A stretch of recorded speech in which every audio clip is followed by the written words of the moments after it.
Hello, fellow homebrewers. JP here, and I want to introduce to you the brand new Brewbuilt X1 Conical Series available at More Beer. More Beer sells the highest standard in homebrewing equipment, and the Brewbuilt Conicals are just that. They're made from mirror-polished 304 stainless steel, and they come with loads of features that you and I have been looking for. They have a full 2-inch bottom dump valve, which will eliminate your clogging issues, while the sturdy base includes 4 reinforced legs, just like those big Pro tanks do. More Beer also carries the Brewbuilt line of options and add-ons like casters, pressure kits, and even external glycol chillers. So you can find out more about the new Brewbuilt X1 Conical Unitanks by going over to morebeer.com for detailed videos on the entire line of Brewbuilt Conicals. You can trust Brewbuilt with your next fermentation, and you can trust More Beer to find the right conical for you. Brewbuilt at morebeer.com.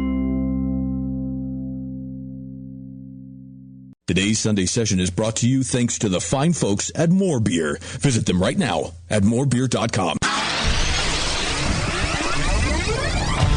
Great beer is about drinkability. Doesn't matter the style. You guys are like walking beer Wikipedia. That's the first time that you've ever accepted me as a person. Or you have a fermentation in your gut. I'm jet propelled at all times. How many guys do you think that you have the privilege to slap?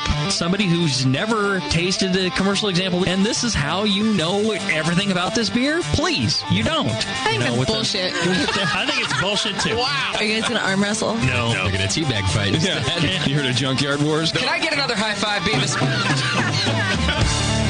Now, live from the Brewing Network studios in Northern California, this is the radio program for home brewers, craft brewers, beer lovers, and beer geeks. It's your only source for live beer radio that brings expert brewers together with, well, expert drinkers. This is the radio program with a head on it. This is The Session.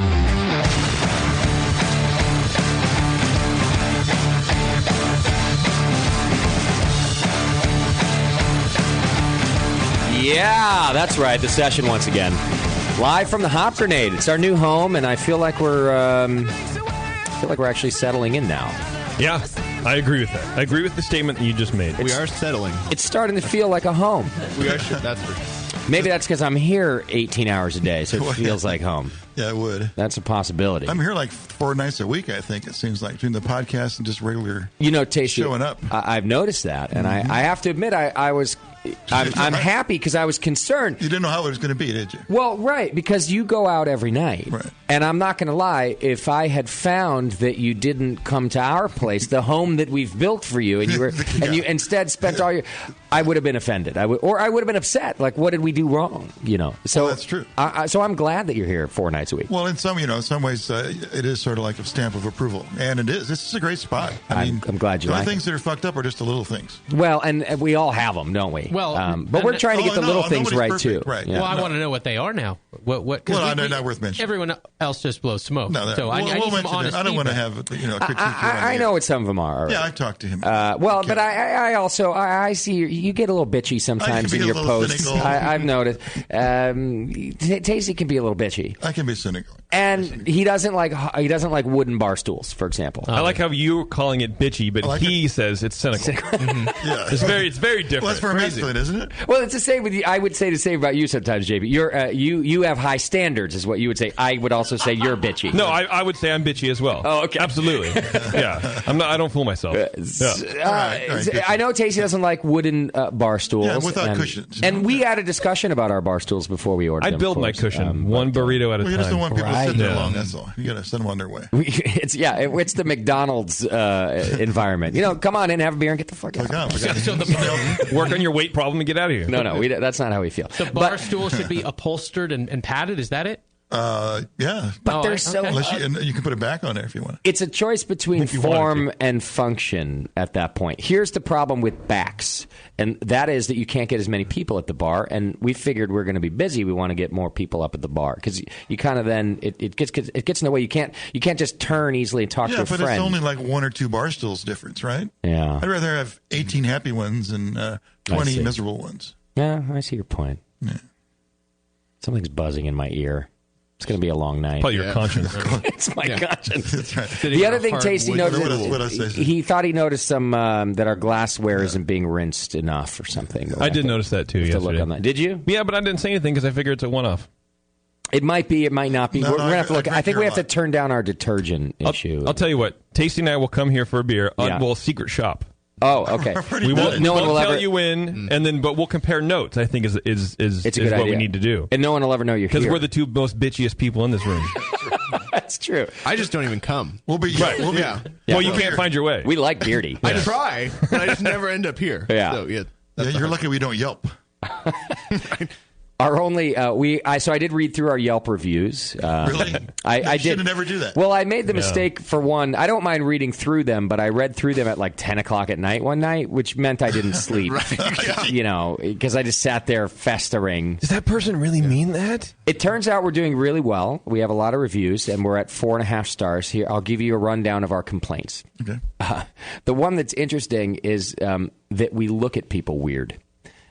In other words, apparently we're not greeting people properly at the front. I do notice that we all greet, we all say hi, but sometimes we all do it with Scott's face. Like, you ever seen Scott's face? It's real straight and like angry looking, and sometimes so the content is polite, but the delivery. So we go. It looks like this. If anybody who can see it, we do this sometimes. Hi, welcome to the Hop Grenade. Thanks for being here. We're very happy to have you. And I know that inside we're excited, but sometimes our faces outside are not doing it. So a couple of reviews were like, service is great, the beer is great, the environment is great. They look at us weird. So we're trying not to look at people weird. I talked with the staff, and I said, guys, I know you're all happy, nice people. When people come and smile at them. It's not everybody. Some of our staff is like naturally aren't assholes like me and Scott, and they're naturally smiley. Right. So that was one review. Another one that I found interesting is there isn't an ice cube in the house. There's no ice cubes. Oh. Well, you're right. We don't have room for an ice maker because we filled it with beer. Like, we filled every inch of our back area with beer. Mm-hmm. So we had a decision to make. We were like, will we take up prep space with an ice maker that we can't fit, or will we take up kegerator space with cold water on tap? So we have cold water. We put our water on tap. But we don't have ice cubes. But people love their ice cubes. What do you need an ice cube for? I don't know. To carry the mold it's a thing. from the ice maker into your glass. And it's a thing. Like, it's if you don't have an ice cube, it can't possibly be cold. Like, how can it be cold if there's no ice cube? Right. Because it came out of the kegerator. Because it's cold. Oh, just for water specifically. Water, and we have some soda because, like, minors are allowed. You know, kids can come in, and designated drivers. So we have some soda, but the soda's cold. There's just not an ice cube in your glass, and so that was a negative. But they were very upset about it because it was cynical.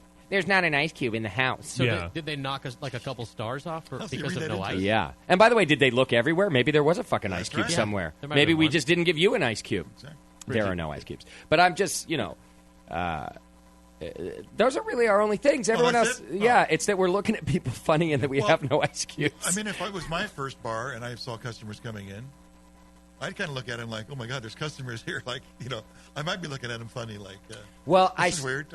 These are my customers. Well, so after that review, I started watching what we do. We did do. And you know what? We do get funny looks sometimes, but it's when we're busy. Like, someone might be busy or concentrating. We're still learning the POS and things like that. So, like, if you're concentrating on taking somebody's order and then somebody walks in and I've yelled at you to make sure you greet everybody, you turn to greet somebody, but you're still concentrating on the other thing you were doing. So you give somebody a weird look. It just happens. Yeah. Plus, some of us are just kind of weird looking.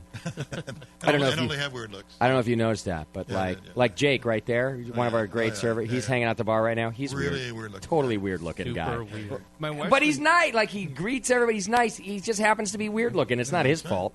It's his mother's fault. Yep. My wife's been telling me about this thing that's trending called resting bitch face. She tells me I have one. You do, Beardy. Where it's hidden behind your ZZ Top face, but it's helps. there. Yeah, I think it makes people think I'm friendlier than I am. Yeah, Scott has that. I've been talking to Scott about it for 5 years now. I have the opposite problem, which is people think I'm not friendly, even though I am, because my eyebrows sit like an angry cartoon character. Yeah. You are. You're a caricature of angry. That's right. Is what's wrong with and your then, face. if you ever notice, my brother's here right now. My brother Adam has the opposite. Sure. Where he's perpetually inquisitive. And he looks like a happy young man, Yeah. like a nice He person. We're both the same asshole. Yeah. You can bet your ass. So that's our Yelp stuff. Whatever. I think we're doing fine. We're working on. We're going to start smiling more. I guess. I don't know. Whatever. Great. At least our beer's good. And then they're going to be like, great beer lineup, by the way. Yeah, we should talk about the positives, of course. Yeah. Why is the angry guy smiling? That's going to be the next review once we have the. What's with him? Is he on coke now? Yes, he's not fooling anybody. I wonder if we could have our guest from Faction Brewing Company make a beer for us called "Why Is the Angry Guy Smiling?" Although that's a rare barrel name, if I ever heard. They like the long. Might be a little short for them, actually. Yeah. Here's another sentence or two. Perturbed. Some big word instead of angry.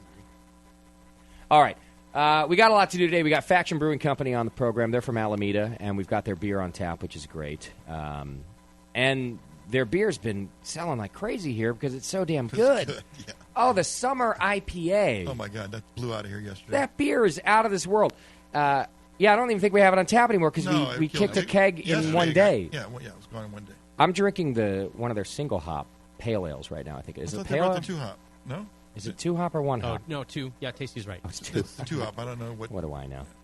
So I'm having that right now. We've got one of their beers on nitro called Anomaly, which is great.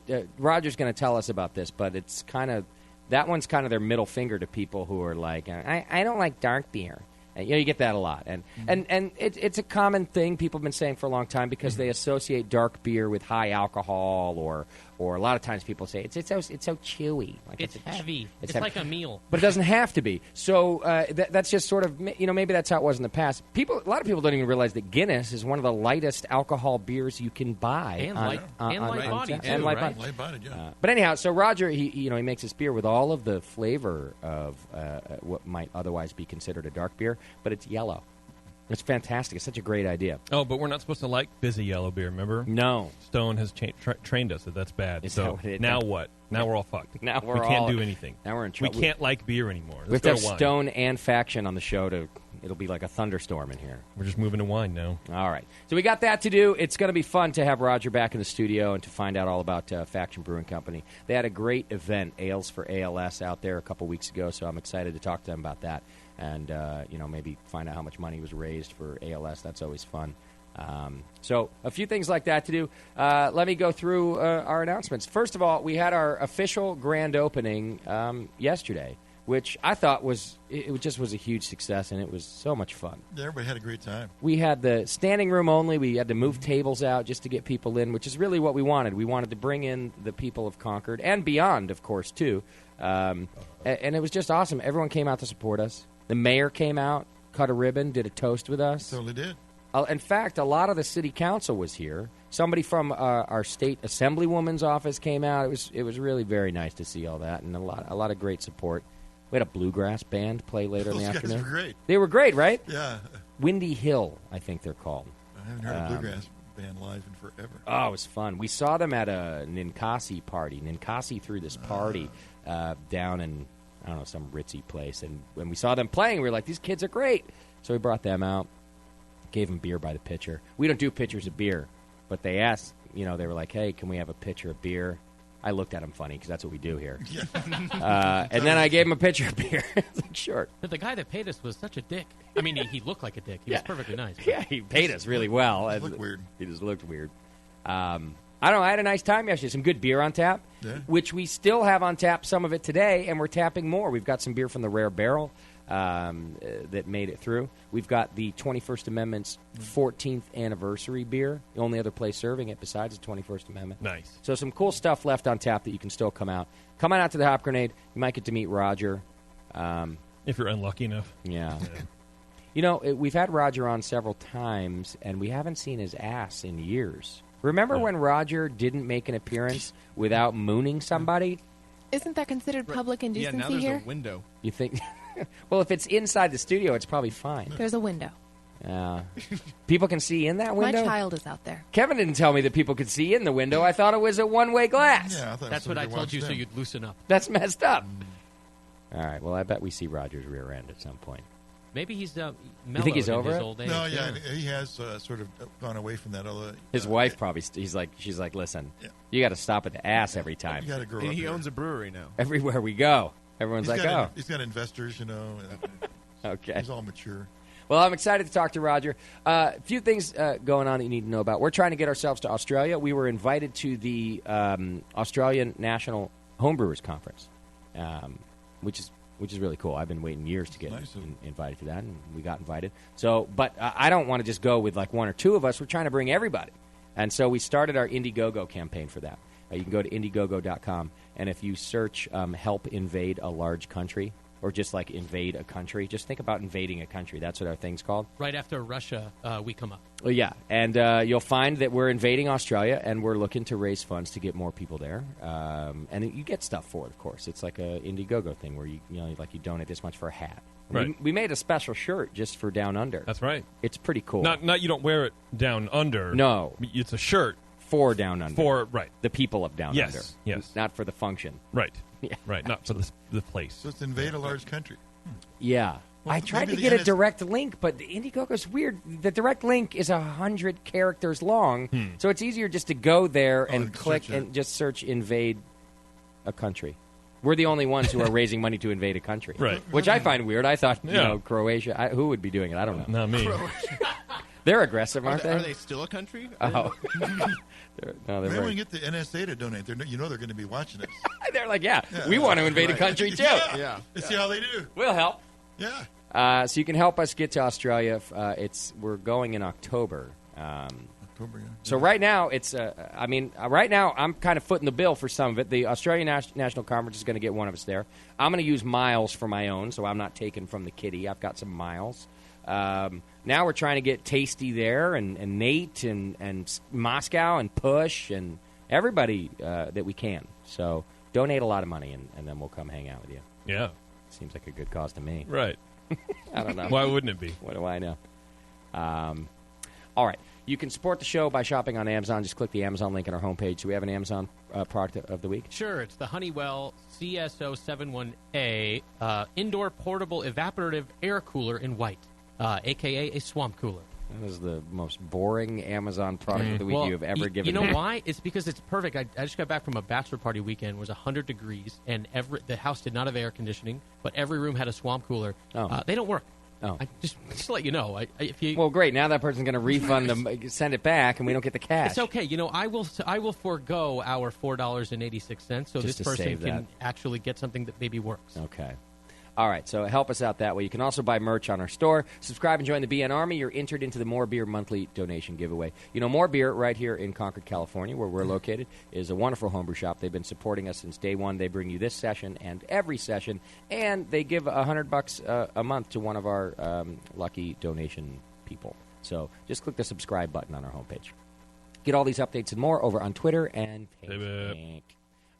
Send your show ideas over to Scott, the Jew. That's Scott at thebrewingnetwork.com. Send feedback to feedback@thebrewingnetwork.com. Do we have a Twitter game today, JP? Yes. All right, Twitter game is brought to you today by HopTech Homebrew. You can go to hoptech.com. HopTech comes out to every event that we do. They were at our grand opening yesterday, Jade and Roberto. Yeah. I bought them beers on your tab. I hope you don't mind. No, it's totally fine. Great. Right when the Moskowitz walk in, you start talking about how you bought beers on my tab. Yeah. Great. Hope you don't mind. Now I'll get another talking to. Yeah. It's like every other day now I have to have a talking to. Good. That ain't how I feel. Justin, I don't know, things are going okay, but... they could be better. Enough of the free beer already. You're not looking at the bank account every day like we are. No, they're not like that. They're wonderful people. It's pretty awesome. Roberto pulled me aside yesterday, and I was looking at the painting up on the wall of the Hop cartoon. I've been doing a series of those, and he grabbed my arm like your old Uncle Lou. Yeah. And as he was talking to me, and he pointed at it, he went, "That's me." And I went, "That's a picture of him." What do you mean? He went, "He's taking a bath. The Hop at the bath." Wow. That's me. I want that. Apparently he takes baths. I was like, "Yeah, I worked off a picture of you." He's yeah, like, "That's me." You were he was your muse. And then the stripper one, he was like, "That's Jade." There's a stripper one? Yeah. Oh, I haven't seen that. That's awesome. They're great people. They came out to our soft opening, our grand opening. They supported our anniversary party. I love them so much. Go to hoptech.com, the good folks at HopTech Homebrew. What's our Twitter game? Well, I was thinking about, the pluses and minuses that all the brewcasters have and how we can each grow and help each other as a team. Wow, I like that you're thinking of this stuff. It's pretty good, right? Yeah. So in a modern-day gift of the Magi scenario, Warren cuts his beard to make a toupee for me. Okay? And I remove my eyes so that Warren can see. Okay. That's a fair trade. Right? So what's the first thing Warren looks at with JP's eyes? Oh, so... He can see clear. He doesn't have to put he use his nose as an idea of where to stop. When Beardy can finally see. A world full of disappointment. A really bad toupee. You can save all of the ass comments that are going to come in because I just thought of them all myself. Bevo is convinced it will be her rear end. It will be the first thing Beardy sees clearly. Because he won't be able to miss it, because, I'm glad she's bringing up the rear end. I'm writing these down. Hold on. All right, well, Beardy, I hope one day you can see. I had to get glasses this week, JP. Is that what those hipster things are? Well, they're reading glasses. They're still just reading glasses. Yeah. But I can't, by the end of the day, I can't read things anymore. Yeah. Or in low light or whatever else. Yeah, wow, you look really clear right now. Yeah, it's weird, right? JP, did you beat cancer? You look healthy. Thanks, man. Thanks. Wow. I didn't necessarily beat it so much as just lay there and let someone else do all the work. Good job, because you look great. Thanks. Yeah. Still paying for it. Yeah, I had to get glasses. They don't look terrible. Thanks. Here, you want to try mine on? Maybe you would have the same prescription. No, I think I've tried yours on before. Well, let me see yours. And I see the moon. I'm pretty sure last time I put these... No, this is blurry for me. Ow. Don't poke yourself... You have a small head. How Look long at have that. you been wearing glasses? You just poked yourself in the eye. But you're the gap between the two things is what? 4 inches. I have a small brain. Your cranium JP is very... Wow. Oh, those cannot look see. handsome on you. JP can't see far away. You can't see up close. You have opposite prescriptions. It's not going to work. It's blurry. All right. Well, But what if I put on you don't have to both be such an glasses ass at the about same it. time? You'd still be blind. Oh. You'd be ugly. I don't mean that, Warren. You're handsome. All right. Let's get through the rest of this so that we can, get to the good stuff, which is talking to Roger. How about some feedback? Should we do feedback? Great. Yes. Feedback's brought to you today by Beer Law Center. Our good friend John over there, he protects our Hop Grenade trademark, which is a highly coveted mark, if you haven't noticed. People are trying to steal it every single day. John at beerlawcenter.com. Check him out. He'll protect your mark, too, and he specializes in the beer industry, hence the name of his website. Right? Okay. All right, Slacker Jack writes in, good day to you, sirs, and Bevo. I seem to remember you discussing the powdered beer invention several months ago. You said you're going to try and order a few and, try them on the show so that we can all find out if it's actually beer or just flavored pixie sticks. Whatever happened to that segment? Moscow, I believe this is right. It might have come up in beer news or something, and we decided we wanted to try the powdered beer, and we haven't. Yeah, it's from Pat's Backcountry Beverages, and I seem to remember it not being available here yet, but maybe it is now. I'll circle back on it. Try that, because that's a good segment right there. You know, we have a certified Cicerone on staff here at the Hop Grenade. Her name's Teresa. It would be great to do a taste test, right? Let her taste a locally craft-brewed beer next to the powdered beverage and find out if she can decipher between the two. What do you think, Tasty? Well, it's kind of fucked up. There's some downside there, If she fails? If she fails. There is definitely some downside. Well, but when have we ever shied away from that? Exactly. So, failure is our middle name, I think. I mean, we should try it first and see if it's, if it's possible. If we think she might have a chance. I mean, we might put ourselves out of business. Homebrewing is dead if this powdered beer thing works, right? What do you mean? We'll just have a big thing of powder. We'll be powder salespeople. I mean, I would love it personally. Yeah. But that's because I'm real lazy. So you go hiking with a bag of powder. All right. So Slacker Jack, Moscow's on it. You write to him if he doesn't do it. Yeah. Thanks for the reminder. Okay. Matt writes in. This is about our segment last week about women being treated unfairly in homebrewing. Right. Yeah, a bit of misogyny. Oh my God. In reference to women being asked what they're getting their husbands when they go to the brew shop. You remember it was basically like, when I go in as a woman, people go, what does your husband want? Yeah, and they're like, they get real no, pissy. I'm brewing. It's for me. Yeah, they get real bitchy. Crying little bitch. Evo, please. So he says, what does he say? I agree it most likely occurs because it's a male-dominated hobby and not because brew shops and homebrewing are sexist. As a male, I experience the reverse when I buy knitting shit. Which you should. Let's be honest. Of course, you would expect that. And Victoria's Secret, they always assume that the bra I'm getting is for my wife. And you're like, listen, have you seen my man boobs? Right. This one's for me. No, for my girlfriend. Well, that's a great case in point. If you think about it, we would feel that way, right? If we went of course. I sometimes go to a craft shop to buy, some. Tasty, you knit? Is that what you're about to reveal right now? No, he scrapbooks. Sometimes I find myself. He takes all the burps and he saves them in a jar from a certain brewery. He scrapbooks them. Yeah. All right. So we would feel awkward in that situation. Guys being in a typically female place. Yeah. And if you were a woman and went into a homebrew shop where there's mostly men, you would feel the same way, right? Right. Why should you complain? We would feel the same way. We're equal. Okay. We're in the same boat. So, yeah, that's what this man is saying. He gets these comments when he goes in to buy knitting stuff. The clerks will ask me what my girlfriend is making or what she needs. That's why they make it small talk? Once they're informed I'm buying yarn and shit for me, they seem surprised. When this occurs, I assume it's because knitting is filled to the brim with women, not because they're sexist and think men shouldn't knit. So I assume we're reasonable enough to make the same assumption when it happens in a brew shop. JP for life, peace, love, and unity. Oh, from Matt. That's a lot of things. He has a lot of things to say at the end of end of all the things he has to say. Hi, Nate Smith. Hello. Why does your staff look at people strange? I don't know. What is up with that? It never dawned on me before until now. Did you get a weird look? Yeah. What's up with that? We're trying to get to the bottom of it. Would you like to go on Yelp and write? He's already been on Yelp. Oh, is it Nate that made the? I don't know. We're weird. Nathan_Smith that didn't give you any impression of who that Yelp user was. What do I know? Couldn't figure out what that meant. Let's mess with Justin. 65 or something. Yeah, Smith's a common last name. I mean, yeah.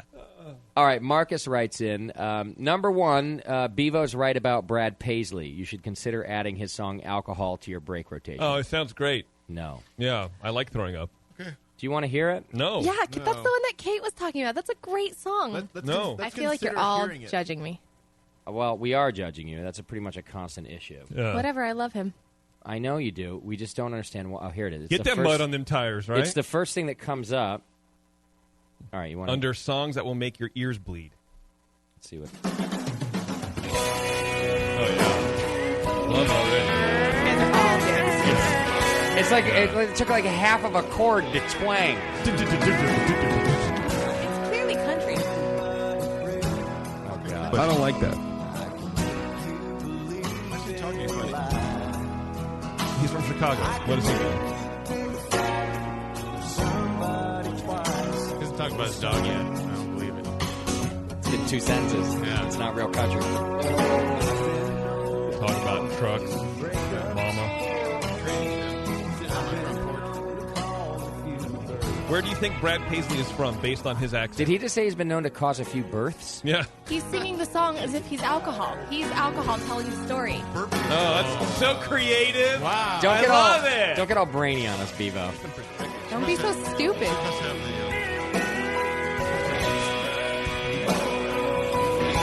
It's shit. I can't do it. I can't listen. Where do you think he's You from, missed based the on white people making white people dance line, which is hilarious. Oh, good. That it does. Yeah, so does Bad Country. Yeah. All right. I don't know about that. Marcus writes in number 2, maybe at the podcast convention. Yeah, I'm speaking at a podcast convention in 2 weeks or something. They invited me to speak about how to podcast. You know what's weird about this invite? I have never listened to a podcast in my life. Yeah. I know that that's what we do, but I don't. It's not a part of my daily anything. Go like, Not even what one do of you these guys do? podcasts. So I'm going to stand up there for an hour and go, you know what you podcasters should do? You should stop fucking listening to podcasts. They're terrible. Nobody knows how to listen to broadcasters. They know what they're doing. Yeah, even then they're terrible. Don't listen to podcaster. Are you going to do this live or on podcast? I'm gonna Mail it in. I'm not even Mail going it to in. show up. I'm going to mail in a podcast as my Exactly. lecture. Isn't it great to be an authority on something you have no qualifications for? Yes. It's pretty awesome. And podcasts are weird. Don't we all agree that they're weird? Yeah. I mean, I know that's how this thing happened, but it's weird. So I got a microphone the other day. I'm trying it out. I'm just trying. So It's pretty interesting. I'm really into knitting and taxidermy, so I'm going to do. I just started this podcast called Knitting and Oh, Taxidermy. my cat just walked in the Taxidermy. room. Look at my cat. It's right there. Yeah. Oh, Everybody's got a hobby, and they're like, "Oh, it'd be great. We should do a whole show about it." When we were doing our research for the Disney show that I do, speaking of other podcasts, the podcast, I made Taryn listen to other Disney podcasts, and there was one out there that's actually really popular. There's a ton of them. There's actually way too many of them. There's a service you can call up, and you're essentially leaving an hour-long voicemail, and you can pull that down, and then that's your podcast. so this guy, and they're popular. Wow. This guy will sit in traffic in L.A. and just talk to himself on speakerphone, and that's his show. And then he'll go, what else? Oh, well, I was in line for the Tiki Room, and that was cool. Okay, I don't even like the description. Never mind. And it's really bad. Yeah, like every podcast, right? Except ours, of course. It's so good. To me, the question to me is like, how many breaks and how many spots per break? That's what I'd want to know.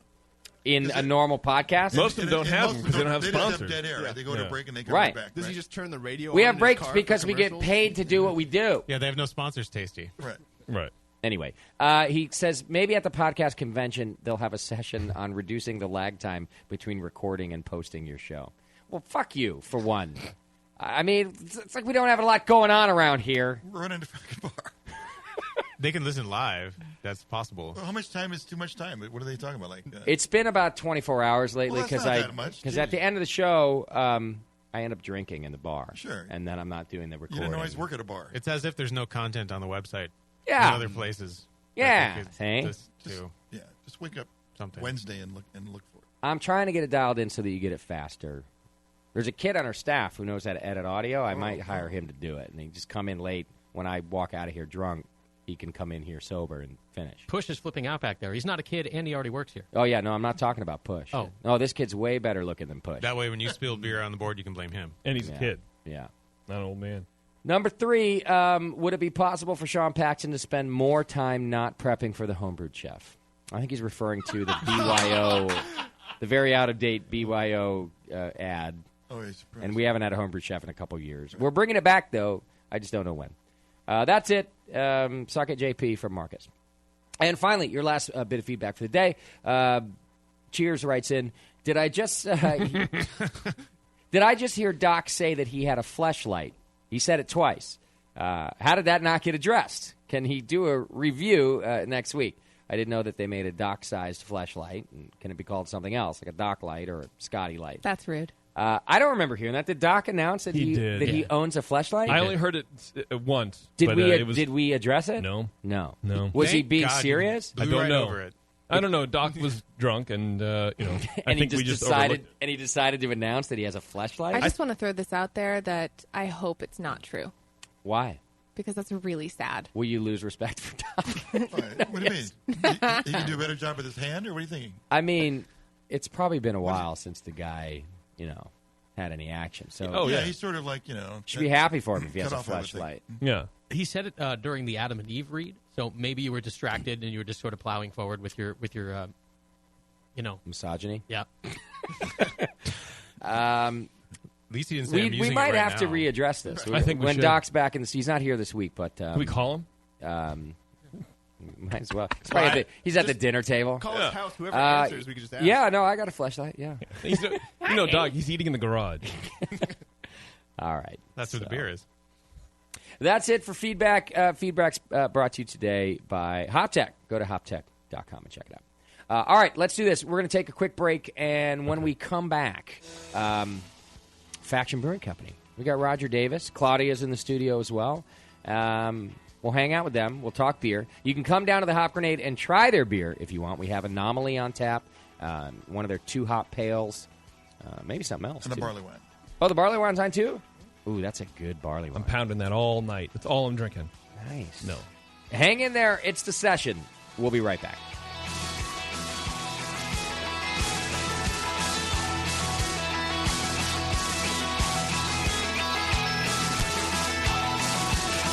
You're listening to the Brewcasters.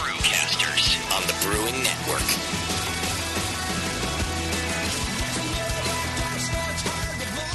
Since the first time the Brewing Network microphones turned on, More Beer was behind it. More Beer sponsors the programming on the BN because, like you, they love brewing. And like the Brewing Network, they love sharing their knowledge. Morebeer.com isn't just a website to place your next equipment or ingredient order. Morebeer.com also gives you access to free beer information that will make you a better brewer. Go to morebeer.com and click into the Learning Center. You'll find podcasts, technical facts, video tutorials, and more, including access to The Buzz, More Beer's social network of more than 5,000 members. And some of them might even be crazier about beer than you are. Get over to morebeer.com today and take advantage of The Buzz, the forum, the Learning Center, and make sure you're signed up to receive the newest More Beer catalog. More Beer, bringing you absolutely everything for beer making. This is a public service announcement. Hey, dude, I think there's... what's wrong? You don't look so good. There's something wrong with your beer. It's making everyone sick. Don't let your beer make your loved ones ill. Proper cleaning and sanitation is the key to avoiding puke on your shoes. But I used an all-in-one. Cleaning and sanitizing cannot be done in a one-step process. No cleaner can sanitize, and no sanitizer can clean. The amazing chemists at 5-Star Chemicals have your solution. Clean with BBW and sanitize with Star San. Fantastic! Your friends and loved ones will thank you. 5-Star products are available at fine homebrew shops near you and online. Put your best beer forward with 5-Star Chemicals, your one-stop for the cleanest two-step solution. As a brewer, you already don't settle for second best. You want great tasting beer and you want great equipment to make it with. So don't settle for the second best grain mill. You want a Monster Mill from Monster Brewing Hardware. Monster Mills are tough, come in 2 and 3 roller designs, and are made right here in the USA from superior materials for longer lasting performance. Pick the mill that's right for you at monsterbrewinghardware.com and take Bevo's advice. Trust me, it's always better to have a bigger tool than you think you need. Monster Mills have the best warranty in the business. Your satisfaction is guaranteed. Visit monsterbrewinghardware.com now and check out all the mills and mill accessories. Don't settle for second best. Get a Monster Mill from Monster Brewing Hardware. Have you ever dreamed of attending the World Brewing Academy? This year, thanks to Lallemand and Danstar, one lucky brewer will make that dream a reality for free. Lallemand and Danstar invite you to enter the Beer School 2015 contest. One lucky grand prize winner will receive fully paid tuition to the 2015 World Brewing Academy web-based concise course in brewing technology worth almost $4,000. From now until December 13, 2014, every Danstar yeast packet you use is your ticket to enter. Visit danstaryeast.com for the details and to print your official entry form. There's no limit on the number of times you can enter, so get brewing with Danstar and get your entries in to the Danstar 2015 Beer School Contest. Whether you want to build your home brewing skills or build a career as a professional brewer, this course will change the way you think of beer and brewing. Enter at danstaryeast.com and get the dry yeast advantage with Danstar and Lallemand Premium Brewing Yeast, and enter to win. Williams Brewing is your online resource for prompt delivery of quality home brewing supplies. Since 1979, Williams Brewing has offered the finest equipment and the freshest ingredients, backed by the best customer service in the business. New items include the Big Oxygen Kit for economical wort aeration using common welding oxygen tanks, and the Unistat line of external thermostats for easy control of both electric heaters and refrigerators. In addition, they've just mashed their new oatmeal stout malt extract, so you can make those tasty winter oatmeal stouts and porters without mashing. Go to williamsbrewing.com today and browse their vast selection. That's williamsbrewing.com. Orders placed by 4 p.m. Pacific Time weekdays ship the same day. Brewing is easy, the Williams way.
tuned into this session. Because life's too short to listen to crappy radio.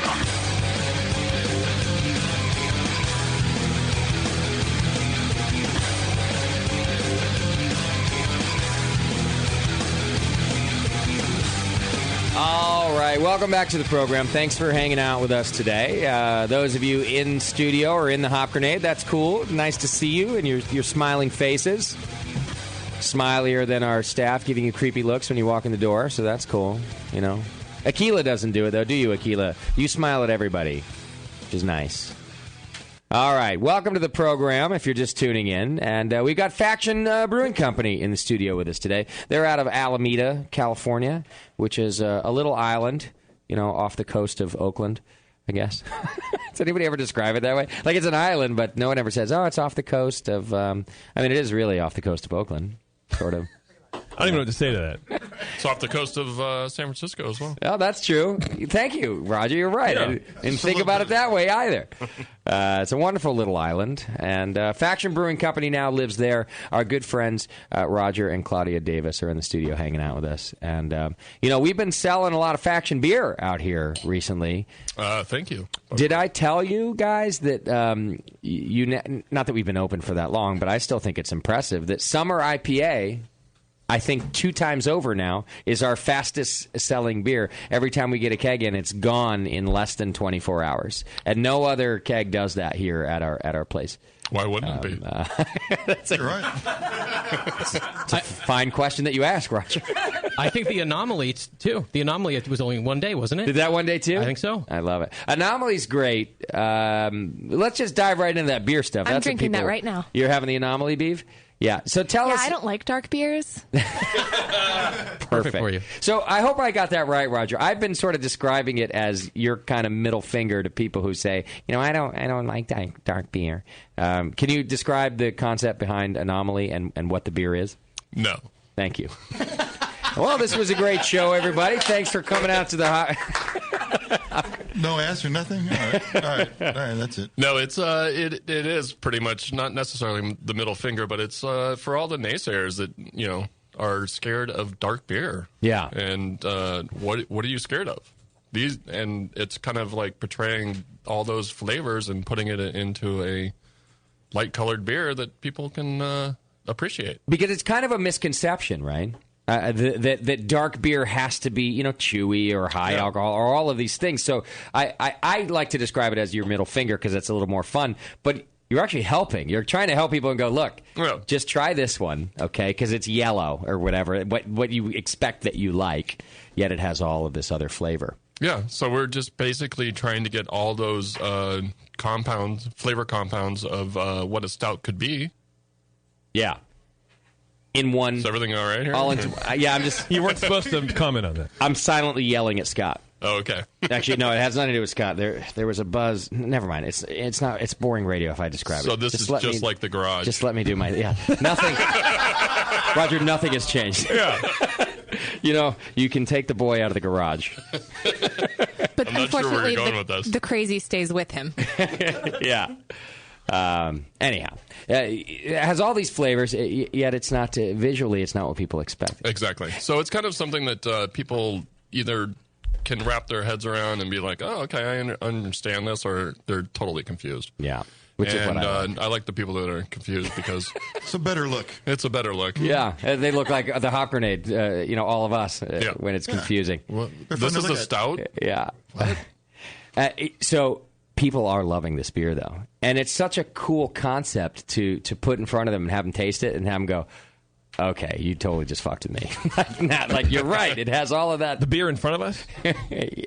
No, that's a different beer. Okay. In fact, it might not even be the beer. 5 fucking minutes. No, it's not the beer in front of you. Wow. No. Okay, all right. And by the way, it's also on Nitro, the Anomaly. Yeah, well, just when you thought you figured it out.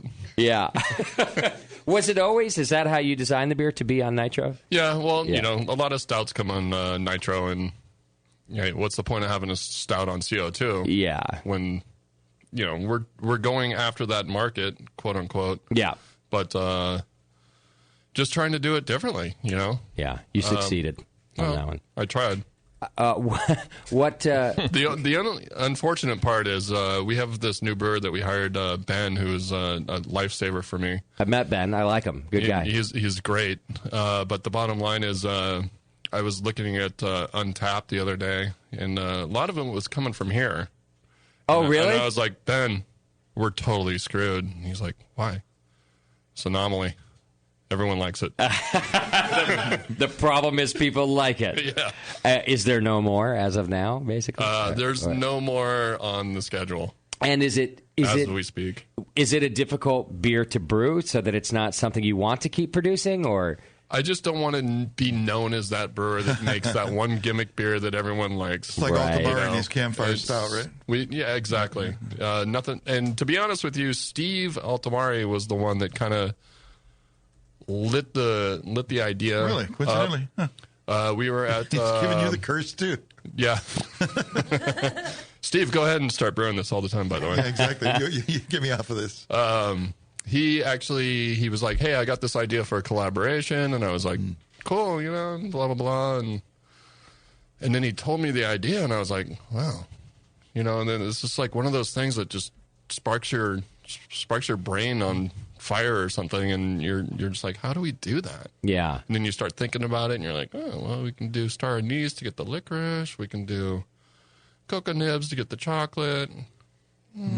Coffee. Coffee. Yeah, that'll give the roast. Okay. And then, but how do you get that crystal malt taste? And it's like, and not get the color? Because typically with a stout, you would use like Crystal 77 and a lot of it, or even like some Crystal 120 and you wouldn't less even see of the it. color. There's so much other dark stuff. Yeah, it doesn't. So you're getting the taste, but you're not getting the. You don't care about the color. The color doesn't matter. Right. So, what we're using in this is crisp caramel, which is basically a 15 level bond. Okay. And which gives you some of that sweetness that you're looking for. Well, it gives you that kind of crystal malt taste, but without the color. And then Ben again helped me out with this a little bit with the hey, why don't we try biscuit malt? Okay. Which is pretty much self-described as biscuity. Yeah, yeah. But on this batch that we have out now, we used a lot of caramel. So let me get this straight. Steve Altamari comes with you with this great. No more talking about this beer. This great idea to do a collaboration beer, and it sounds like at some point you're like, well, fuck it, I don't need Steve. I'm just going to do this beer. Is that about Steve. how it went? Yeah. Well, that was the collaboration. Steve gave him the idea. Yeah, no, that makes sense. Yeah. So maybe I should call it Altamari Stout? Something, I don't know. Steve's sitting at home going, he doesn't remember anyway. He's like, I'm too busy with this campfire stout. Yeah, I did. Yes. Now, I got one more question. Yeah, go ahead. Correct me if I'm wrong, but isn't there lactose as well? Yes, and then there's lactose, which is a non-fermentable by the...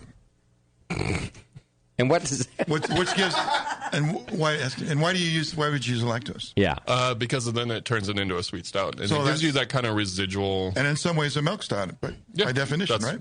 What lactose is. What about the coffee? Doesn't coffee impart color?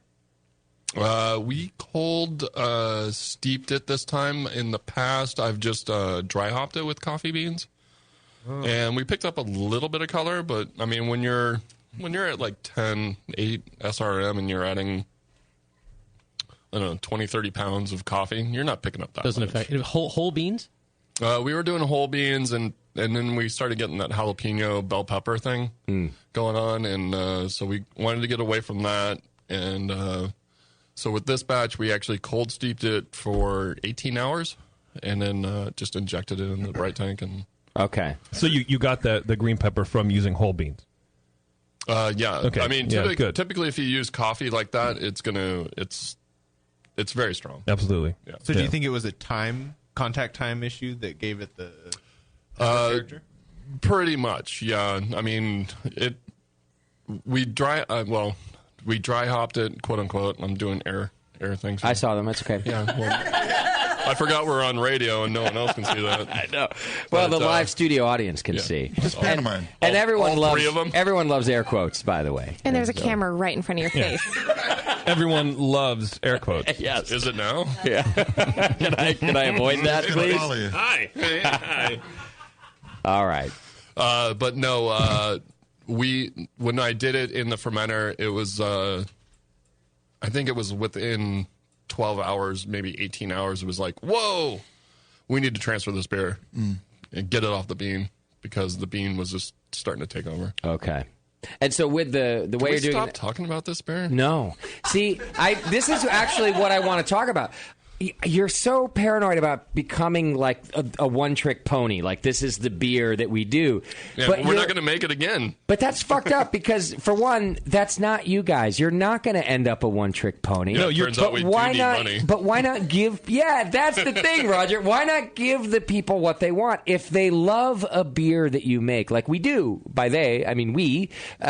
make it for us. You're not going to become... Because you're going to make 7 more that we love, too. You're so afraid of being the one-trick pony, but you're not. You're too talented. You shouldn't worry about this so much. Yeah, all your tricks are about hops. Don't worry about it. Did you get that? So, actually, JP's joke makes an excellent point.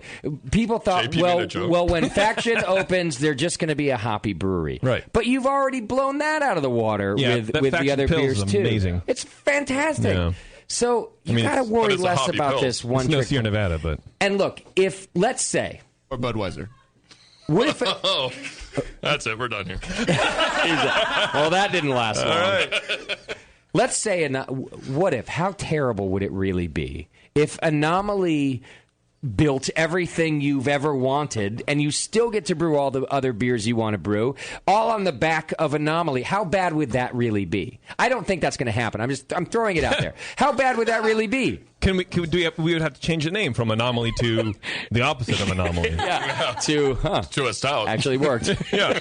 I would like to try this beer. Why aren't we drinking it? We're talking about it for 10 minutes. Scott, can you get us a little bit of Anomaly in here, please, or see if Aquila can bring some in, because we should. Tequila. But I'd like to doing shots, Aquila. Do you see what I'm getting at? I want to know, what if it really did do everything? What if it sold like crazy for you? Why is that so bad? No, it's not. I mean, the bottom line is, we've already made 60 barrels of it. Okay. And now you're bored? Yeah, I'm ready to move on. No, but the first 20 barrels actually went into bourbon barrels. So we have some of it aging in bourbon barrels, which will be nice because that'll bring out the vanilla a little bit more. Oh, yeah. I want Claudia. I want to talk to you about this beer, and I want you to. She's not allowed she is not allowed to talk freely about this beer. This is or exactly, any other beer. Claudia. I want to know how you feel because what if this was this breakout beer for you, and it really did, it paid all the bills, and then Roger can brew anything he wants because Anomaly's selling like a madman. I'm already doing that anyways. Yeah, but you're going to cut out a great seller because you're bored or whatever. Which, whatever. We all get bored, Roger. It's a fucking job. It's still a job. Get in there and brew and shut up. Passion. Yeah, it's only been, what are we going on, 8-10 months now, and I have learned... You don't say anything. I don't say anything when it comes to the beer. Yeah. Okay. Really? Yeah. Okay. But, well, you tell him what's selling. But now, pretend Roger's not here for a moment because it's a safe environment here for you to safety. For you to speak. Thank you. It is. It's a tree of safety for you to speak freely. If it were your decision, would you brew the hell out of Anomaly? I'm not sure. I actually really am loving right now all the different beers that we have, and the fact that everything kind of is a one-off, that nobody really knows what to expect next. Yeah. Right now at the tasting room we have 3 2 hops on right now. And it's just fun having all these different beers on. And I know where Roger's coming from because what's going to happen a year from now when people do get bored of this beer? Okay. I think Roger's idea behind the whole thing is bring it back every couple months, maybe 6 months. It's not like we're not going to make it again. Right. Okay. Leave them wanting more. Okay. Well, now if you put it that way, I think Rogers. Okay. So we should take a 10-year hihiatus from the Brewing Network. That's what it is. Vacation. We call it vacation. Oh now. Shit. 10-year vacation. Speaking of vacation, when do we get a Monday off? Is that coming up? I think I've been here every Monday forever. I think it's 2017. Monday, it's a work day. This is a business now. It doesn't happen. It's been a while. Insubordination over there. Yeah. Seriously, we're gonna have a talk, Tasty. Tasty works too much. His thumbs need a break from texting. Well, I do like the concept of changing up the beers quite a bit, like you guys do. So I'm certainly not arguing against that. I would hate to see you not make a beer because you thought, well, we don't want to be known as that. But if you're going to bring it back and stuff, then that's a great idea. Well, I think the latest theory is just to turn it into our summer stout. Okay. I like that idea. So then it's basically that means it's a seasonal. You just bring it in the summer. Well, what you're being known for is for a brewery who you don't know what to expect. That's what it sounds like. That's what you're kind of honing your niche in, right? So next spring we're going to make it in spring and not summer. Well, but that's your theory. The summer stout. But still call it your summer release. Yeah, exactly. Do it in the fall. Yeah, it's a summer stout. It's our Thanksgiving beer, right? In 2016. Yeah, in June. Thanksgiving stout. All right. Well, we don't have to just keep talking about this. It was just such a unique Thank one. God. But what yeast did you use? Can we talk about the summer IPA a bit? Coming out in November. Yeah, because that beer is somewhere. It's so amazing too, and I love it. People are loving it here. Describe the beer. Well, it's an IPA. Mm-hmm. That you made for the summer. What happened? Roger used to be a good interview. Couple pellet hops. Now he's just like, well, I don't know what to say. I've clammed up, people. I think it's because you're a big deal now. Roger's a big deal. I'm just a little freaked out by the by the fishbowl. I want to go back to the garage. Can we just please go back to the garage? I'll tell you what. I'll fart. You close your eyes, and it'll smell like you're in the garage. Yeah. It'll be fine. And then you haven't been farting this whole time? No, I just haven't showered. You should moon everybody, and then you'll be back there mentally. Right. See, now I'm a professional business owner. I don't can't moon. I don't moon unless absolutely necessary. Right. It's extreme circumstances, like somebody's being a jerk. Yeah, it's about to go down. Or you're chasing seagulls across the parking lot with your butt. We heard that story. Apparently. Yeah. Well, I'm sorry, I told that on last belt podcast. gives away. Not the endangered species, but the seagulls. Was that the story that Roger was chasing something outside and his pants fell down and he fell? Yeah. Did you get hurt? No, he got launched. Did you get? They fell down. At least only on your elbows. You didn't get like. It's his knees. But you didn't get road rash in your sensitive parts. No. Holy Roger, you really fell. Roger pulled up his pant leg. Hey, I was launched about 5 feet. Imagine wow. Imagine running and your pants hit your ankles. You're just going. You were running full steam. Those goals are fast. Fucking seagulls. Do you have a Hop Grenade branded belt you could give the man or something? Seriously. It is an elastic belt. Suspenders, actually. Wow. Yeah. Suspenders. Under his black hoodie. A lot of All right, Aquila has brought in. Is this the anomaly? Yes. Okay, thank you so much. Aquila's brought in anomaly, so we can go back to talking about anomaly. But we're done with this one. Well, you wouldn't answer my questions about summer IPA, so fuck you. We're back to anomaly now. No, let's talk about the summer IPA. What do you want to know about the summer IPA? I got everything you need to know about the summer IPA. Well, what's weird is what we have in our glass is the ales for ALS beer, and we're not talking about it. Not yet, because we're not done with the other ones yet, Tasty. Well, I thought we'd talk about the next time Roger comes back, 70% of your production is going to be anomaly. It's going to be great, Roger. And you're going to blame me, and you're going to be an angry young man. He'll have scars on his wrist. That's when the moon comes out. Right. Do tell us about summer IPA. The summer IPA is basically what I think last time I was on, I was explaining we were going to do different IPAs. Excuse me. Sorry. And what we're doing is winter IPA. There's so many hop farmers that are waiting to get their hops pelletized. So my theory is hey, send us your whole hops, and we'll use those. Because they're freshly picked, the whole 9 yards. Okay. Springtime, we're going to use pelletized hops from pretty much Yakima. And in summer, we're incorporating some of the Yakima hops as well as the newly picked Southern Hemisphere hops. Okay. So this one, the summer IPA, which everyone's drinking the freaking anomaly. He's so mad that people are drinking this beer. I know. I love it. It's too mainstream. It's for very Roger. Roger. It's too mainstream. He feels like a sellout. Why don't we all just get some Budweiser over here? You're such a sellout, Roger. Might as well. But anyways, so the summer IPA is incorporating some of the Southern Hemisphere hops, which are being picked usually in April, May, and then available to us brewers up here in the Northern Hemisphere or America for that matter. I don't know about Europe, but right about now. So we incorporated Galaxy and Nelson and Citra into that summer IPA. Okay. And then we're going to roll into the fall IPA, which is going to be a wet hop. Got it. Okay. Which is basically my whole theory on the rotating IPAs is just to get the freshest hops possible. I see. It's a great theory.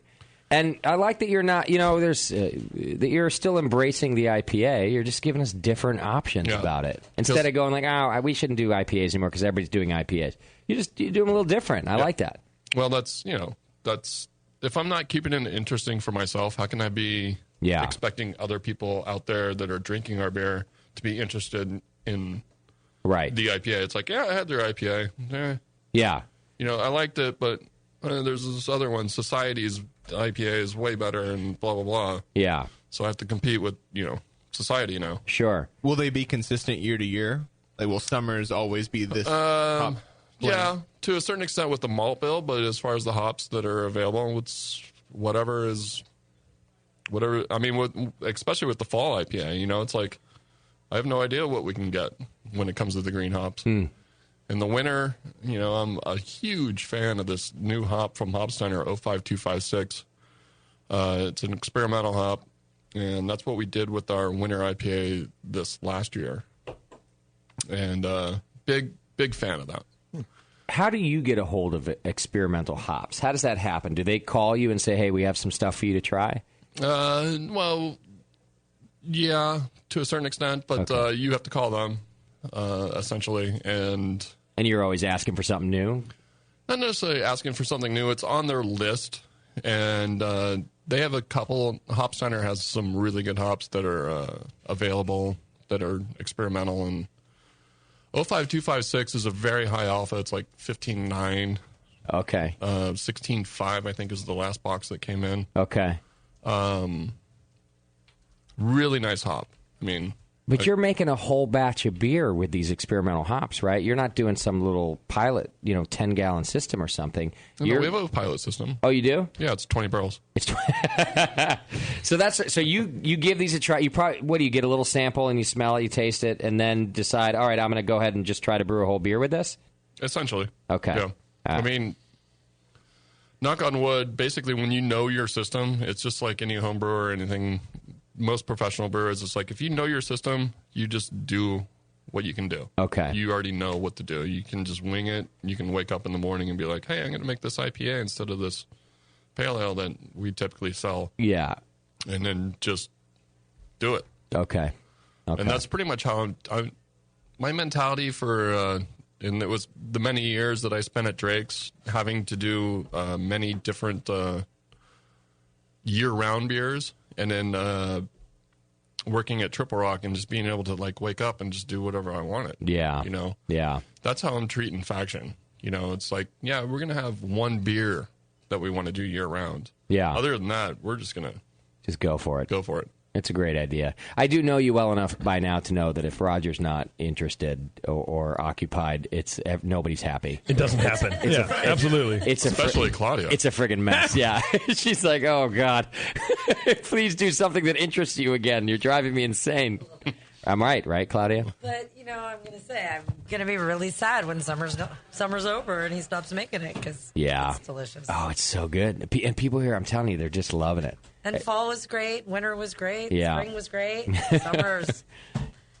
Have you had a failure yet, Roger? It sounds like everything's really good. I haven't had talk to those. You got it. You found a failure. Tasty the critic. Are you on Untapped right now? And I'm done. I'm just kidding. We should put a tally on how many times Roger quits the show tonight. Oh. We're on 2. That would be 2. We're on 2 so far. They're all winners, actually. They are good. What was your least? Well, no, don't answer that question. Next question. What are you going to do for your wet hop? What hop do you hope you get? I don't know. It's basically going to be coming through Hop Union, I hope. And for whatever reason, they're offering Equinox, which is a very popular hop right now. 366, as it was known previously, yeah. Mosaic, Simcoe, Citra, all the ones that, people want dried and pelletized and be able to use throughout the year. Yeah. But those are basically going to make like the best wet hop beers too. How are you going to keep it from tasting like wet grass? Is there a technique that? Because I know you're going to do it right. How do you keep it from tasting like those other wet hop beers that get a little grassy? Coffee. We're gonna make coffee. We're gonna put a little star anise, sugar, coffee, some sugar. Malt. Barrel agent. It's gonna be great. It's gonna be called fall anomaly. It'll be great. You put clipped grass in it. It negates it. Flip the script on that fucking shit. How do we turn his mic down? I can just. Yeah, he can just mute me right there. Sweet. Yeah. Give me a technique for how to make a wet hop beer that keeps it from. No, this is something that I've always told, and it's a story that I had with Vinny many years ago, because he was pretty much the king of doing wet hop beers, and he was saying that what you want to do is a 5-to-1 ratio. So basically, if you're going to use 1 pound, or if you're a home brewer 1 ounce, you use 5 ounces and or 5 pounds, because you're not. There's so much wetness in the hop still that you're just kind of watering down the wort. You're not getting the full extraction of what the hop can be. And this was a conversation I had with him at Drake's, and it's always funny because like everyone on the radios right now, like Vinny said what? They want to know. Yeah, everybody's ears I was perked up. wondering Vinny who, but go ahead. You woke him up. It's like putting IPA on a beer. Everyone suddenly is interested in it. Yeah. Don't look at me. Stop looking at me. Talk to the man. Talk to the nice boy about the things. Look at him in quotation marks. So anyways. Yeah. And then Matt said. And then and then Brindleson. Yeah. So, but Roger, you don't want to be known as a gimmick brewer with the anomaly, which I don't know if it's a gimmick or not, but isn't wet hop beers kind of a gimmick too? Like, how good can they really be? You only do it once a year, though. They can only do it once a year, and it's kind of the Beaujolais of the beer world. It's a totally different taste. I know a lot of people in this room don't like them. I won't mention any names, JP, but or it was a Tasty. I think Tasty. Or was it Nate? I like it. Or was it Justin? How many names do I have to mention before I'm right? The answer is yes. Too many. I just like that. I do like them from certain brewers. I really like them from certain brewers, and I've really hated them from other brewers too. Just like every beer. I think wet hop beers are great. I really enjoy them. I don't like hardly any of them. But I really enjoy I do them. like Vinny, so whatever he's doing, I do it. Yeah. Well, the thing is, Vinny's trying this new light beer called water. I fucking love it. You know what he's doing? He's doing Pilates every morning, Tasty. Tasty just. Are you ready? Is that brown shit all over Tasty's nose? Yeah. No. But no, after having a conversation many years ago with Vinny at Drake's, I was explaining it to him. I was thinking about doing this wet hop beer, and he's like, well, he told me what I just said, the 5-to-1 ratio, and I was like, well, I was just going to add them at the end, and he was just like, well, then you can never add too much. Oh. So I've been trying to prove him wrong ever since. Keep adding more. And you still haven't? Still, well, I could probably give him a sample, and he can be like, yeah, it's too much. But I highly doubt it. Right. But, okay. But what I was doing back at Drake's is we had this kettle that would go in, and don't bring up that kettle thing again. I won't, ever. Never. Dry fire. What kettle thing? Bright like the sun. Dry fire.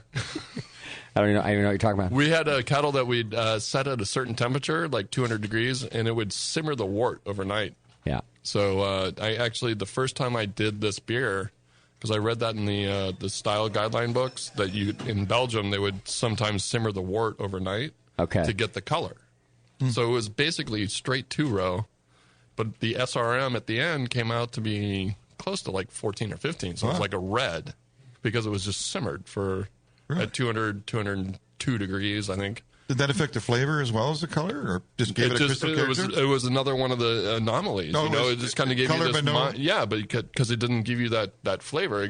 Obviously, it gave you a little bit of flavor, but not if adding C77 or Yeah, gotcha. Interesting.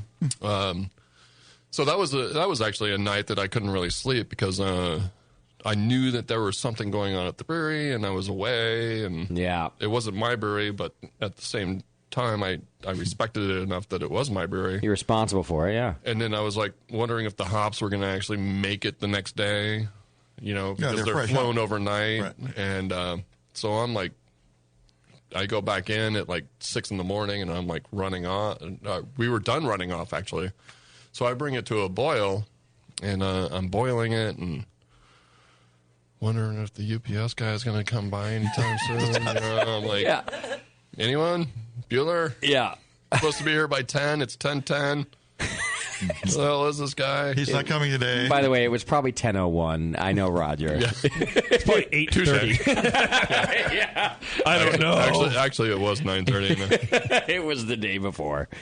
But so UPS guy ended up showing up on time and added all the hops, and that was like the first time I did the wet hop beer, and it was like, this is like one of the best beers. Okay. Because it's like, it's a totally different flavor. You know, it's hard to describe if you haven't had it, but you know, you just get all that matter, that plant matter, the whole 9 yards. The thing that Tasty's like shaking his head at right now. Yeah, yeah. And that's the part you liked about it. It's one of my favorite styles of beer because it's just so nice. It's unique too and interesting. It's totally unique and totally different. And you can only do it one time a year. Yeah. Unless you're Sierra Nevada, you can afford to have Southern Hemisphere hops flown to you overnight. That's right. Flown in on the Sierra jet. Yeah, by the bale. But okay. So that's why we're doing the fall IPA. And what hops we're going to use, I don't know. Whatever's going to be available. Hopefully we can. I want to do like 120 barrels of it. Oh. So we have a 20-barrel system, by the way, and we have 60-barrel fermenters. So put it into that, and then maybe blend it off if we have different hops, or just separate it out and have, you know, hey, this is one hop, this is the other hop. I remember when you were at Triple Rock, you used the mash tun for the basically like a giant hop back. The wet hop. Is that a technique that you'll use at Faction as well? That's what we've been using in the past because the winter IPA is whole hopped. But we actually were able to purchase a vessel, if you will. It's an old Campbell's soup thing, if you will. Big. It's hard to describe. A giant stainless container. It's on wheels. It's square and it's huge. Okay. I think you described it right the first time. The Campbell's thing. I got that. They make the best minestrone. I think I'm done. I'm going to say that. Three. But and then we're going to have a welder put in a screen so that it can just become a big, huge hop back, and or something that we can just wheel out, hopefully to the ship? to the runways out there on Alameda, and make it a cool ship. And then you'll really be chasing the seagulls away. Yeah. Will you actually wheel it out to the runway? Well, we'll have to ask permission, but yeah. And we won't Maybe. They'll never know. But it would be... Why do you have to be on the runway? I mean, you're close. I mean, you're basically can throw a rock and hit the runway. That's the first time I've ever heard Roger say ask permission. Yeah. About anything. He's such a businessman now. Touche. Trying to be as professional as I fucking can here. Nice. Thank you. Good recovery. We need to get more beer in him. Yeah, we got to close that window so it feels like the garage again. Exactly. You know, you've come a long way, my friend. You went from the garage to a bedroom to to something in Martinez. I'm not sure if. And they're all within 2 miles of each other. They haven't come that long of a way. There's more drywall. That's the difference. Touche. Yeah. All right, I got to get us to a break. And then I've almost finished my Ales for ALS beer. You want to tell us about that real quick? What kind of beer was it? Well, basically Vinny and John Mallett from Bell's Brewery and Ken Grossman from, well, where's he from again? Full Sail, I think. I was going to say Full Sail, too. You guys are friends. Simpatico. They basically did this hop blend, made it proprietary to Loftus Ranch, who sent it off to all these different breweries. And what it is a good cause trying to fight ALS or raise money to fight ALS. And you did. It's a great hop mix. Those guys did a really good job in blending the blend. There's so you all did your 6 own different hops in it. Okay. No, they did it up there in Yakima. Then it was pelletized and sent to breweries across the U.S. Okay. And you all did your own, malt bill and Yes. how you added the hops, but Yes. everybody had the same hops. There was no guidelines as to what you had to brew. It was just what it was. Did you add any wanted hops? to do.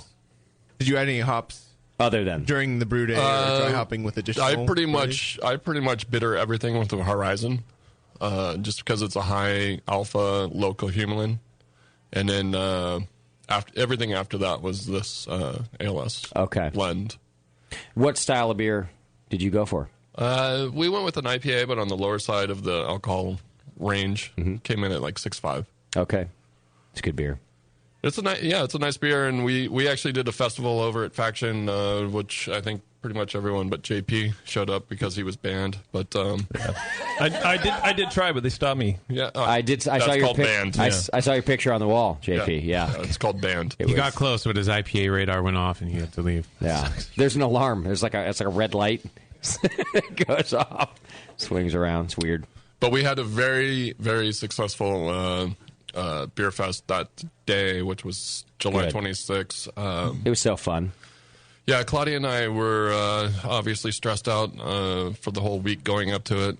Her more than me, because I still had to deal with production, and she had to deal with the tasting room. But, a lot of it fell onto her shoulders, unfortunately. Yeah. How'd it go, Claudia? Did you consider it a success? She was a rock star. People keep telling me it was very well organized. It was super well organized. I agree. It was a ton of fun. I loved it. In fact, I walked in there and I was like, they should do this every month. That's how I felt. No, we should. But we're not going to. Nervous laughter from Claudia on that one. Now that I've done it once, it'll be much easier the next time. I just, I hate all those forms you got to fill out. Going to the health department was probably the most stressful part of the whole thing. And to be honest, it's because I overthink these applications. And no, it's because they're a pain in the ass.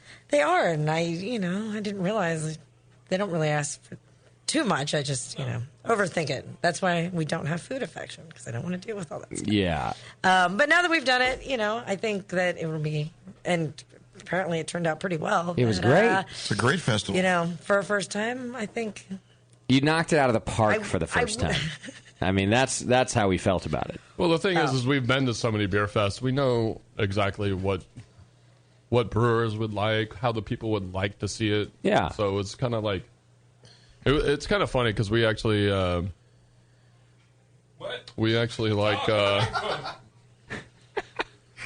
my train of thought. Are you okay? Now. Are you all right? Are you having a stroke? We is Roger stroking out? I think he might be. Okay. No, he's back. He's good. His right hand is moving quite a bit. He's back. No, we really we didn't know, like, even the day before, it was like Friday, it was like, logistically, how are we going to do this? Yeah. And even Saturday morning, it was like, the brewers are coming in and they're like, where do you want us to set up? I'm like, I don't know. Grab a table and go set up where you want. Wow. Wherever you want. Wow.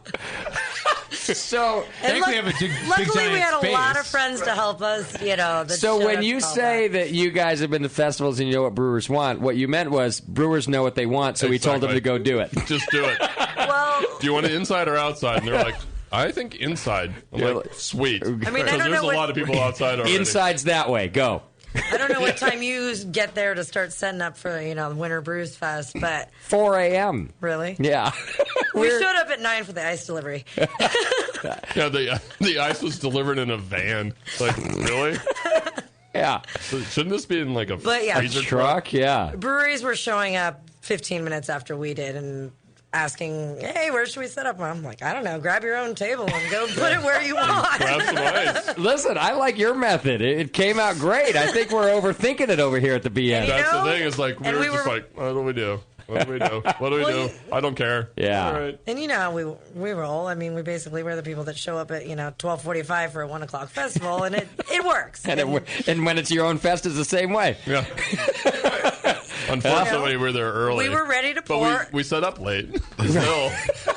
They got ice and tables, and they just let it happen. So everything was pouring but Faction when the festival opened? Exactly. Well, that was the one detail I forgot to cover was who was going to pour our beer.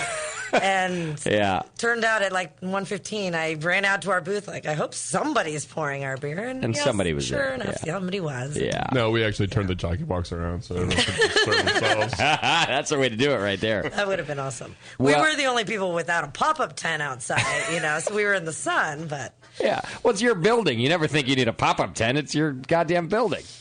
So, gosh darn. Thank you. We are at a public place now, aren't we? Well, it was a wonderful event. Thank you for hosting it. And it was a great fundraiser for ALS, and I hope you do it again next year. Absolutely. Yeah. And by the way, yes, it will be turned into an annual event. Excellent. It's just going to grow and grow. Everybody, we all had so much fun, and I talked to others, and it's going to grow. And what a great cause to do it for. I got to get us to a quick break. So here's what we'll do. We'll come back. We'll talk more about the beer. We got. I know you brought some beer for us to try too that we don't even have on tap here as well, right? What else did you bring? Anomaly. Oh, good. I wanted to talk about that. That's that dark beer that's not dark, right? All right, we'll take a quick break. When we come back, we'll have some more Faction beer. You can still join us down here at the Hop Grenade, or you can call 888-401-BEER, or hit the chat button on the homepage. We'll be right back. It's The Session.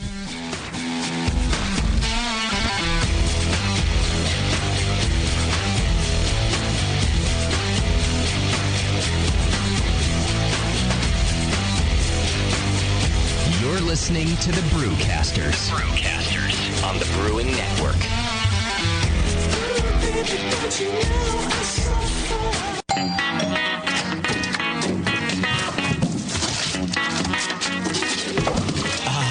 What'd you get? More brewing ingredients? Yep. You know what I love about Brewmaster's Warehouse? The $6.99 shipping. Well, yeah, but... the in-store classes for beginning brewers. Yeah, that's cool, but... the Brew Builder. Creating and saving your recipes online is awesome! No, yes, but... The cheese-making supplies. No. The wine-making supplies. The distilling equipment and liquor flavorings. All that stuff is awesome, yes, but what I really love is that the guy who runs it is totally hot. And that Brew Builder software is awesome. Oh, yeah. Brewmaster's Warehouse brings you flat rate shipping on great equipment and ingredients to make beer, wine, cheese, and spirits at brewmasterswarehouse.com. And if you're in Georgia, stop by Brewmaster's Warehouse Monday through Saturday from 10 to 6. Visit brewmasterswarehouse.com today. Because it's totally hot. Oh, yeah. Hi, I'm Jamel Zainasheff, and in addition to my work on the Brewing Network, I write the Style Profile column in every issue of Brew Your Own magazine. Hi, I'm Sean Paxton, and when I'm not prepping for the Home Brewed Chef on the Brewing Network, you can find me writing articles on how to cook with your home brew for Brew Your Own magazine. Greetings, cretins. This is John Palmer, and when I'm not writing for Brew Your Own, I'm reading it. John Palmer, Sean Paxton, Jamil Zainasheff. If you love listening to them on the Brewing Network, you'll love reading their articles, tips, and recipes in the pages of Brew Your Own magazine. Join Jamil, John, and Sean 8 times a year in Brew Your Own. And when you subscribe to BYO on the Brewing Network website, half of your subscription price goes right back to the BN to support great beer and food programming. So sign up for Brew Your Own magazine through the BN website today so you can listen and read your way to better homebrew. Tonight is the night. We bring the creature to life, Dr. Blickmanstein? Yes, J.P. Gore. Everything is perfect for my next fermented creation. But Doctor, the storm is too far away. We'll never have enough power to isomerize the creature's alpha acid. Yes, J.P. Gore, we will. For I have in my possession the Tower of Power. Blickman's new Tower of Power is the evolution of automation. Control hot liquor, sparge, and mash temps like a pro. The Tower of Power is a high-quality gas-fired rim system that works with your current brewing setup. With ultra precision, the tower can hold your mash to 1/2 of a degree Fahrenheit. Precision and repeatability. The Tower of Power is the answer to automatic, fast ramp times. See more at BlickmanEngineering.com. Bring your next creation to life with the Tower of Power. Dr. Blickmanstein, with the Tower of Power, you can probably give me an afternoon at the pub to enjoy a pint. Don't be silly, J.P. Gore. We have beer to brew.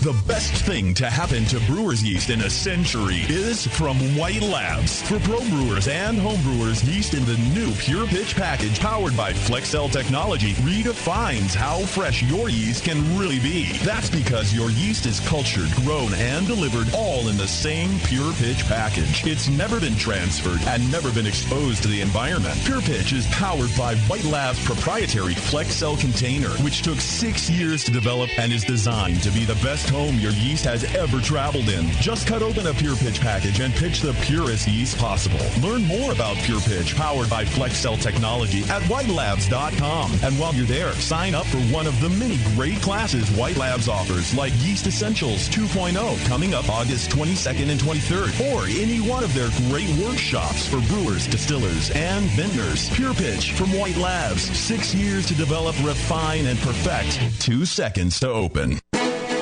Hi, I'm Jason Harris, the proud owner here at Keystone Homebrew Supply. We're thrilled to be entering our 20th year of supplying this great industry, and to show you, the Brewing Network Army, how much we appreciate your support, we're offering you 10% off your first order on our website, KeystoneHomebrew.com. Just use coupon code BNARMY at checkout, and I'll get your order out the same day. My goal at Keystone Homebrew Supply has always been to have a complete supply of everything a brewer could want. When you place your order online or when you come into our store, it's our goal to have everything on your list and more.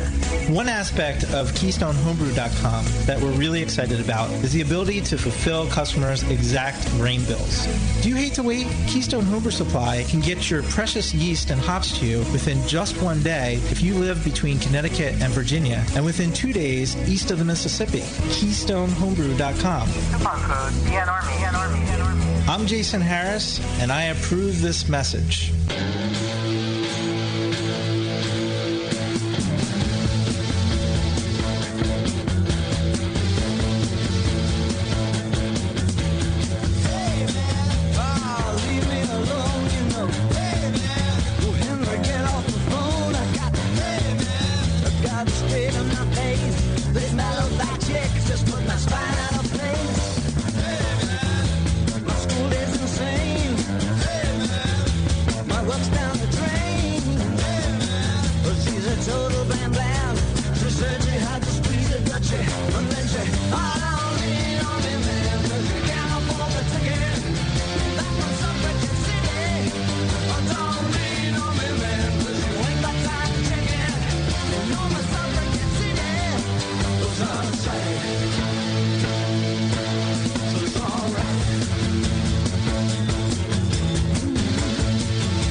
Fermented. It's the session.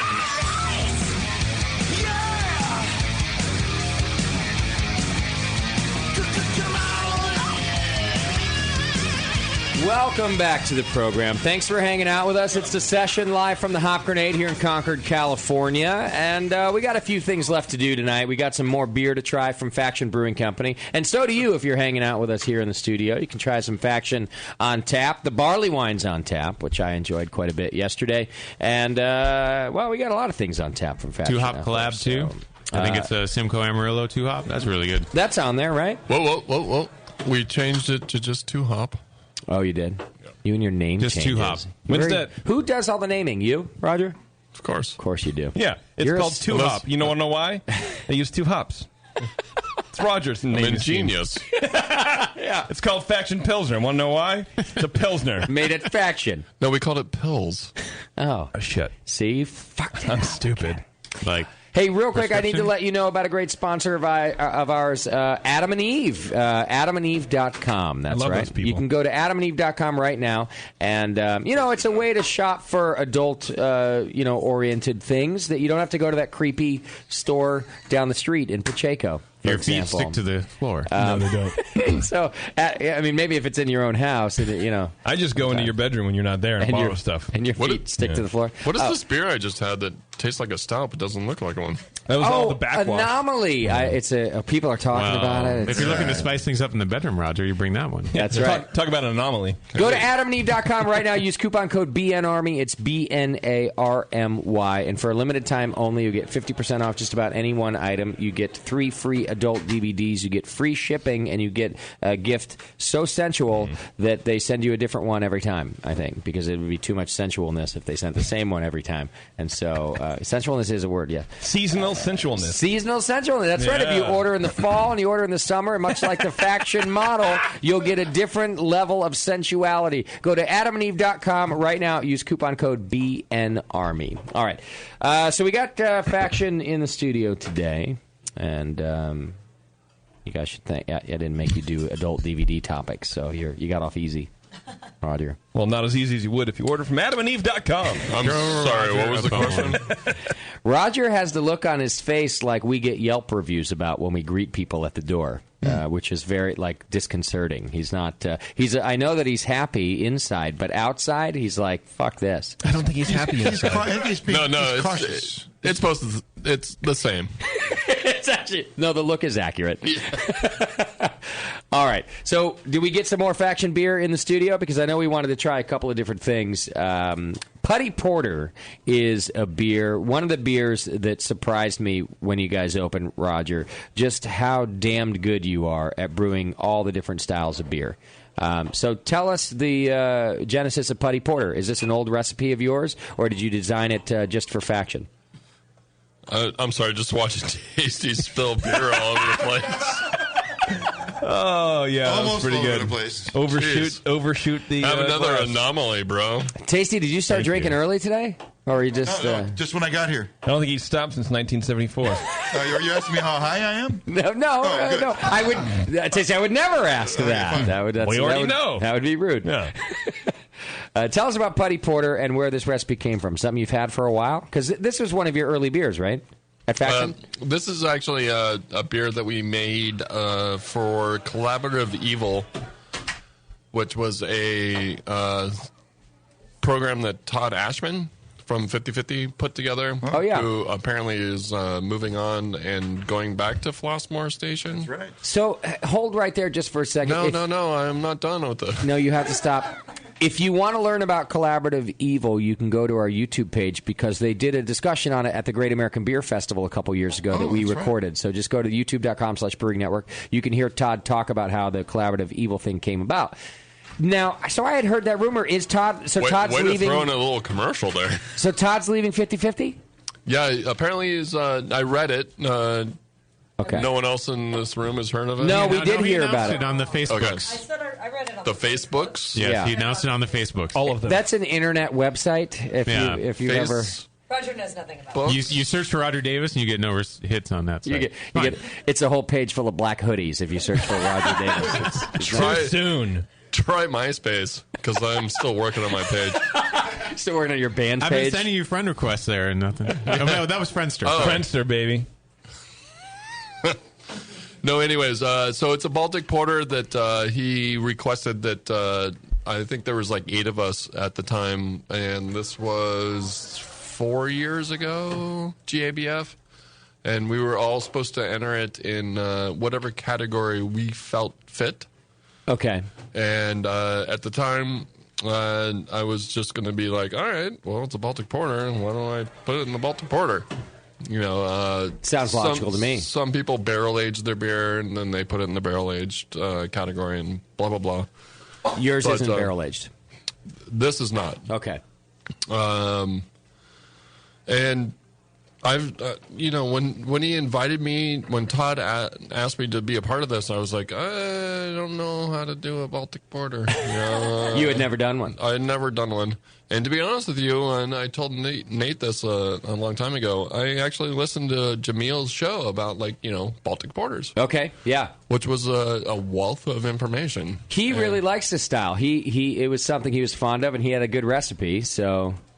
Well, he just told me, I kind of listened to, like, what the malt bill would be. Because, like, what do you do with a malt bill? You know, and basically, I think a Baltic Porter, in my opinion, is a Schwartz beer, Imperial Schwartz beer. Okay.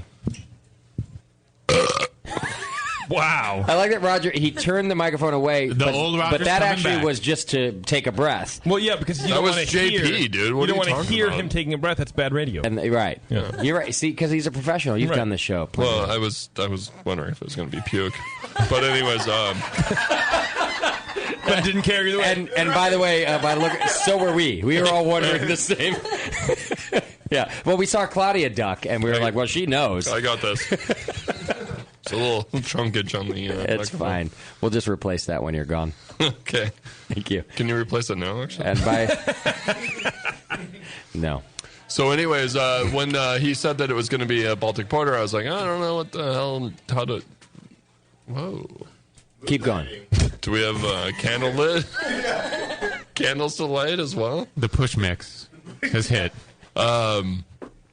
So I didn't know what I was doing, and I was like, well, if it's going to be in a Baltic Porter, then I'm going to make a straight up, like, Baltic Porter, which I don't know how to do. So like I said, I listened to Jamil's show about Baltic Porters, and I was like, okay, I got a good idea to make a Imperial Schwartz beer. Nice. But then I have the secret ingredient that I can't talk about, and then why not? When did you become that guy? He shows his ass at the kettle, but I was right supposed to around say when that. we talked about Anomaly too long. Fuck! Now you have sold out. Now you have secret ingredients, Roger, that you won't give up to the world at large. Yeah, okay, I use malt. So it's the flavor crystals at the bottom of the whirlpool. All right. And then we made it traditional. You know, I look back, when I first started homebrewing, it was in 1990. There was no Google to Google recipes or just ideas and whatnot. Right. There was Prodigy. Yeah, Netscape. You didn't do that? Never mind. 9600. Dude. Were you born in 1990, Moscow? Yeah, later in the year, like August. Yeah. I think we're done here. Four. All right. Wasn't there something what called- is Justin's golf game? Yeah. Terrible. Yeah. Aren't you going to Florida, though, to try and go pro? To go to golf school, yes. Yeah. I don't know if you heard that. That's Roger. only in April. Wait, No, I heard wait about for it. that. Wait for it. Were you moving to Del Boca Vista? Yes. That's a Seinfeld reference. Okay. So wasn't there something called... I thought I was waiting for air quotes. Let's talk about Anomaly real fast. But anyways, back to the 90s. Porter. Yes, the Putty Porter. It's a lager. We use the 830 strain on this, which is one of the most popular German Pilsner strains. But we used it in this beer as well. And I don't know. I like it. You know, it's tell me if you can figure out what the secret ingredient is. Oh, multiple choice. I like Smoked malt? Yeah, I was going to Multiple say choice. smoky. Smoke malt. Yeah, for sure. it's almost like a Roush. It's Tasty's anus. Oh, I've heard as of it. opposed to How would you know what that tastes like? JP's balls. I've heard of both. Yeah. Well, this doesn't have that oniony, cheesy quality like my balls do, so I figured it couldn't be that. How do you even know what your balls taste like? Well, sometimes I scratch, and then I just, scratch.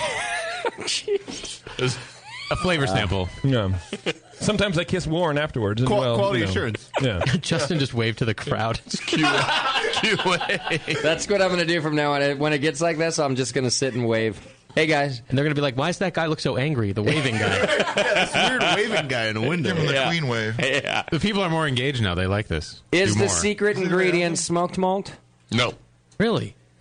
Wow. That was Why a lot does it taste smoky to you? I didn't know. Like 3 of our staffers. I think I know. Yeah. Okay. Well, your staffers are mental maggots. Nathan, go ahead. More star anise from the anomalous.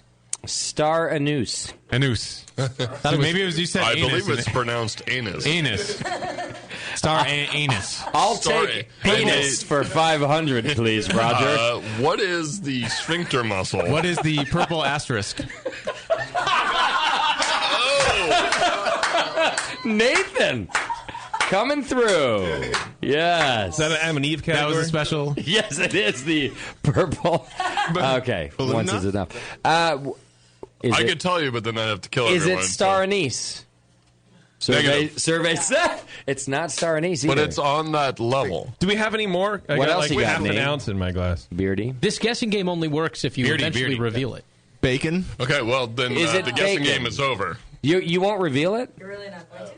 See, even Claudia's disappointed in you right now. Look at her face. It's not the first She time doesn't this even show. know. I know what it is. That's why she's still alive. Thank you, Roger. I just saw Claudia's disappointed look. You know the one you see never mind. Yeah. All right, that's good. Stop. Every day. Really? You're not going to give us the secret ingredient?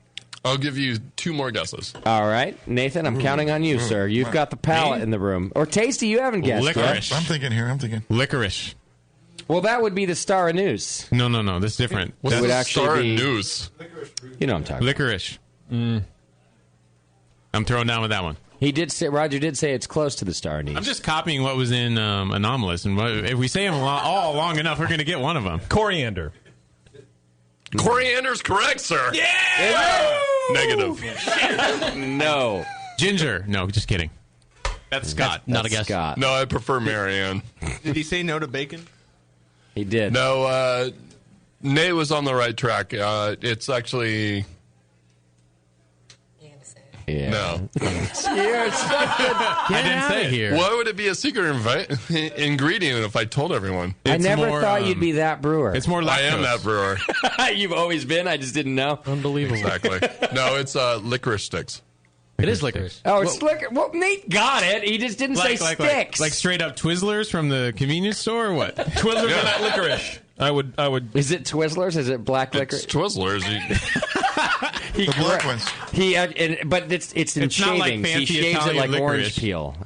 You Licorice. should have seen Ben last time. He was like, "You serious, man? I have to shave another 3 bags." Of Twizzlers. This is not what I signed up for. Yeah, This is I didn't bad sign luck. up for the shit. Nobody eats this in Alaska. I don't even know what I'm doing. It's licorice sticks. Maybe. You're such a... Oh, my. Yeah. Well, it's no longer a secret ingredient, is it? Fancy Italian licorice? Forget you quitting. I'm about to fire you. You're fired. Shit. I'm still up 4-1 on your ass. Don't worry. I was fired 2 weeks ago. Don't worry about it. Yeah, well, he was fired a lot 2 weeks ago, though. It was several firings. He was fired from a job he never even had. Exactly. You got fired from faction? Wow. Did That's Claudia, not me. You're telling me now? The Putty Porter it's such a good beer. It's it's a true Baltics, fermented at 55. This is a year-round sometimes beer, isn't 53. it? No. It's this is the second time we've done it. What is this, a petting zoo? What is wrong with you, JP man? doing? Jesus. JP's a spaz sometimes. I feel violated there. I think you were violated. You wanted to sit next. He was putting his leg I up didn't on want your chair, so he was really positioned. That was not the chair. That was my shoulder. If you want to watch what we're talking about, you can always go to our live stream page. Just go to livestream.com and check us out. And you can see Claudia and Roger. That's like your wedding photo right there. It was wonderful. Yeah. I'm glad you don't work for us. People would be like, the staff smiles weird. No, they're... we was met... weird about that? I don't know if anybody remembers, but we met Claudia and Roger even before they were married. How long you guys been married now? Do you remember? Neither one of them. Oh, Claudia's like, wow. Claudia's waiting for Roger to They answer. both looked at each Look other. what you did, Justin. No, Claudia knows. No. Actually, no. 2006. Yes? September 23rd. Okay. 24th. Damn, did I have it right? It was January, and yeah, I was born a poor black child. Yeah. Well, and Roger gets off really lucky from now on because we actually passed our final inspection on our anniversary. And we're told we were allowed to brew beer on our anniversary. And 2 days later is now the official anniversary of our first brew at Faction. So, I see. So that's all tied in. It's all tied together now. He can't forget that now. Never. If he does, he's in big trouble. Yeah. Or he's passed out. I mean, who knows? It's, all right. No, yeah. No, September 23rd, 2006. Yes. Okay. So going on 8 years. Eight years. Do you realize that I was like the third guest on your I know. on your show? I'm telling you, I love it. We have a long history together. Who were the first two? More Beer was our very first guest. I don't know. Does More Beer talk? There still are. It was Chris Graham and Olin Schultz from More Beer. Oh, and I think Regan might have even stopped by. Yeah, so maybe. one of those three talks. Yes. Yes. And corporations are people. Still our wonderful sponsor today. I don't remember who our second guest was. That's probably that was your second guest. That's probably bad. No, you were you were saying you were our third. Yeah. So they were our first. Well, I listened to that show at one point recently, and it was to your first show. It was Chicken Legs. Chicken Legs was like Chicken Boy. Chicken Boy, not Chicken Legs. Crazy same thing. Chicken Legs is me. Chicken Boy is different. Okay, I don't know where you're going with that. Sexual thing. It was Olin from Beer, More Beer. That was our first show. Yeah. I'm sorry. Oh, it wasn't even Chris Graham. No, it was Olin and Regan. Regan. Interesting. The second show was Lagunitas. Ronald Reagan? Yes. Oh, it was Lagunitas, but it was not Jeremy. It was Tim. There was a brewer named Tim there at the time, I think. Was he just like a shift brewer or something? He was a shift brewer. Which is fine. I'm not dissing a shift brewer, but it wasn't like our, now we always go like for the top or whatever. Right. And we were like, we'll take whatever, janitor. How about the Lagunitas janitor? There was a cool bit of trivia about the Faction show, or not Faction, but the Drake show that you did Roger way back when. Okay. The archive got lost. It was lost for months. Oh, it was? How did you find? Yeah, because you forgot to record exactly. it. Oh yeah, and you guys played poker afterwards or something. Yeah, and you forgot. And then you took my money. Yeah. We did play poker. Yeah. Actually, I think Claudia took the money. Yeah, I was like, come out to Martinez, and then I will take your money in poker. Come out to Martinez into the abyss. I think a listener actually recorded it and gave it to you later, and that's one of the ways it survived. Oh, that's right. And wow. It was the we 1, were 2, such 3, idiots. 4, 5, 6, 7th show that you were on. Actually. Oh, see, it wasn't the third. You fucked it up. Well, are you talking to yourself? Yes. You had Olin and Lagunitas on for the first 6 shows. Right. And then Roger came. Who was the third show that Roger thought he was? DJ Fair. Oh. Morgan? Morgan. Yeah. What are you on? Like the Library of Congress? That's I'm on bullshit. Netscape. He's on Prodigy. TheUnhistory.com. But the funny thing is like you're like, I think Chicken Boy. Chicken Boy was. Yeah, so he's going to bring out some barrel-aged beers, and like one of your questions was, so is he going to actually bring the whole barrel? What are you laughing at, Claudia? You didn't know. I know. I'm a bit. That was my role. That's what I'm getting at. That was my role. He went from not knowing to being kind of sure that wouldn't happen. I asked today, is Roger bringing the barrel? And I was like, don't ask that on the air. Not caring is what happens now. Well, I don't know. You barrel age beer. It's in the barrel. You should pour out of the barrel. I think it's a perfectly normal question. Yeah, to a tire changing guy. Yeah. Guy who changes tires. Which is what I was. Right. Pretty much. Yeah, it's perfectly normal. It was great. Yeah, you're all good. Yeah. My mechanic at Firestone asked me the same thing. Anyways. What's the other beer we have in here that we want to talk about? A Belgian beer that you had, right? Yes. Is that what's in there?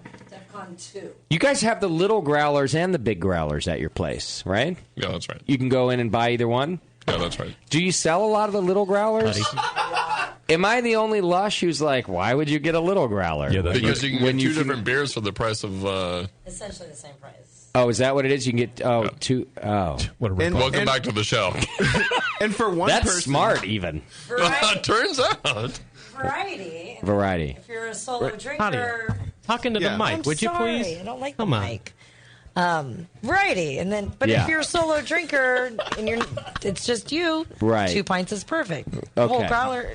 Stop it. Roger's shoving the mic into her. But 4 pints is a commitment. So it's 2 2 pints in a small. Okay. Yeah, so it's 2 pints. So you're That's paying great. more for glass, but if you bring your growler in, you're getting. Actually, but Do other people stop What- at what 2 about the pints? pri- That but sounds we ridiculous. have these 30, Who does that? Wait, but what was these the question? 32-ounce ones are domestic, whereas the flip top growler is an those are imported imported. growler. So actually, the glass is more expensive on the 2 liter. So this. I see. So even that comes out. So at the end of the day, when you're buying a new one, it's all the same price. I see. Gotcha. I like the variety reason. The that variety makes sense. reason is great, though. Yeah. Yeah, The if you're two- by yourself. The 2 sell- pints one, I don't know. To be honest, we can't keep them in stock. Really?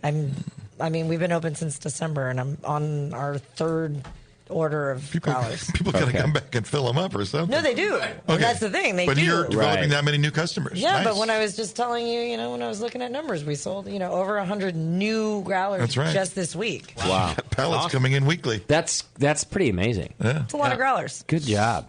Straight It's up. very stressful to keep them in Stupid. stock. You guys are open every day? No. The tasting room? No. No. You're not even open every day? No. What are your... I need a sanity day. Ah, Today. One day off, Mondays off? Monday, Tuesday. You do need some sanity days. Good call. Yeah. We messed that up. Yeah, this is what you're doing on your sanity day? Yeah. Yeah. But I wouldn't be here if you were we open. were actually open, probably. No. That's a good point. All right. Let's talk about the Belgian beer then. What do we have there?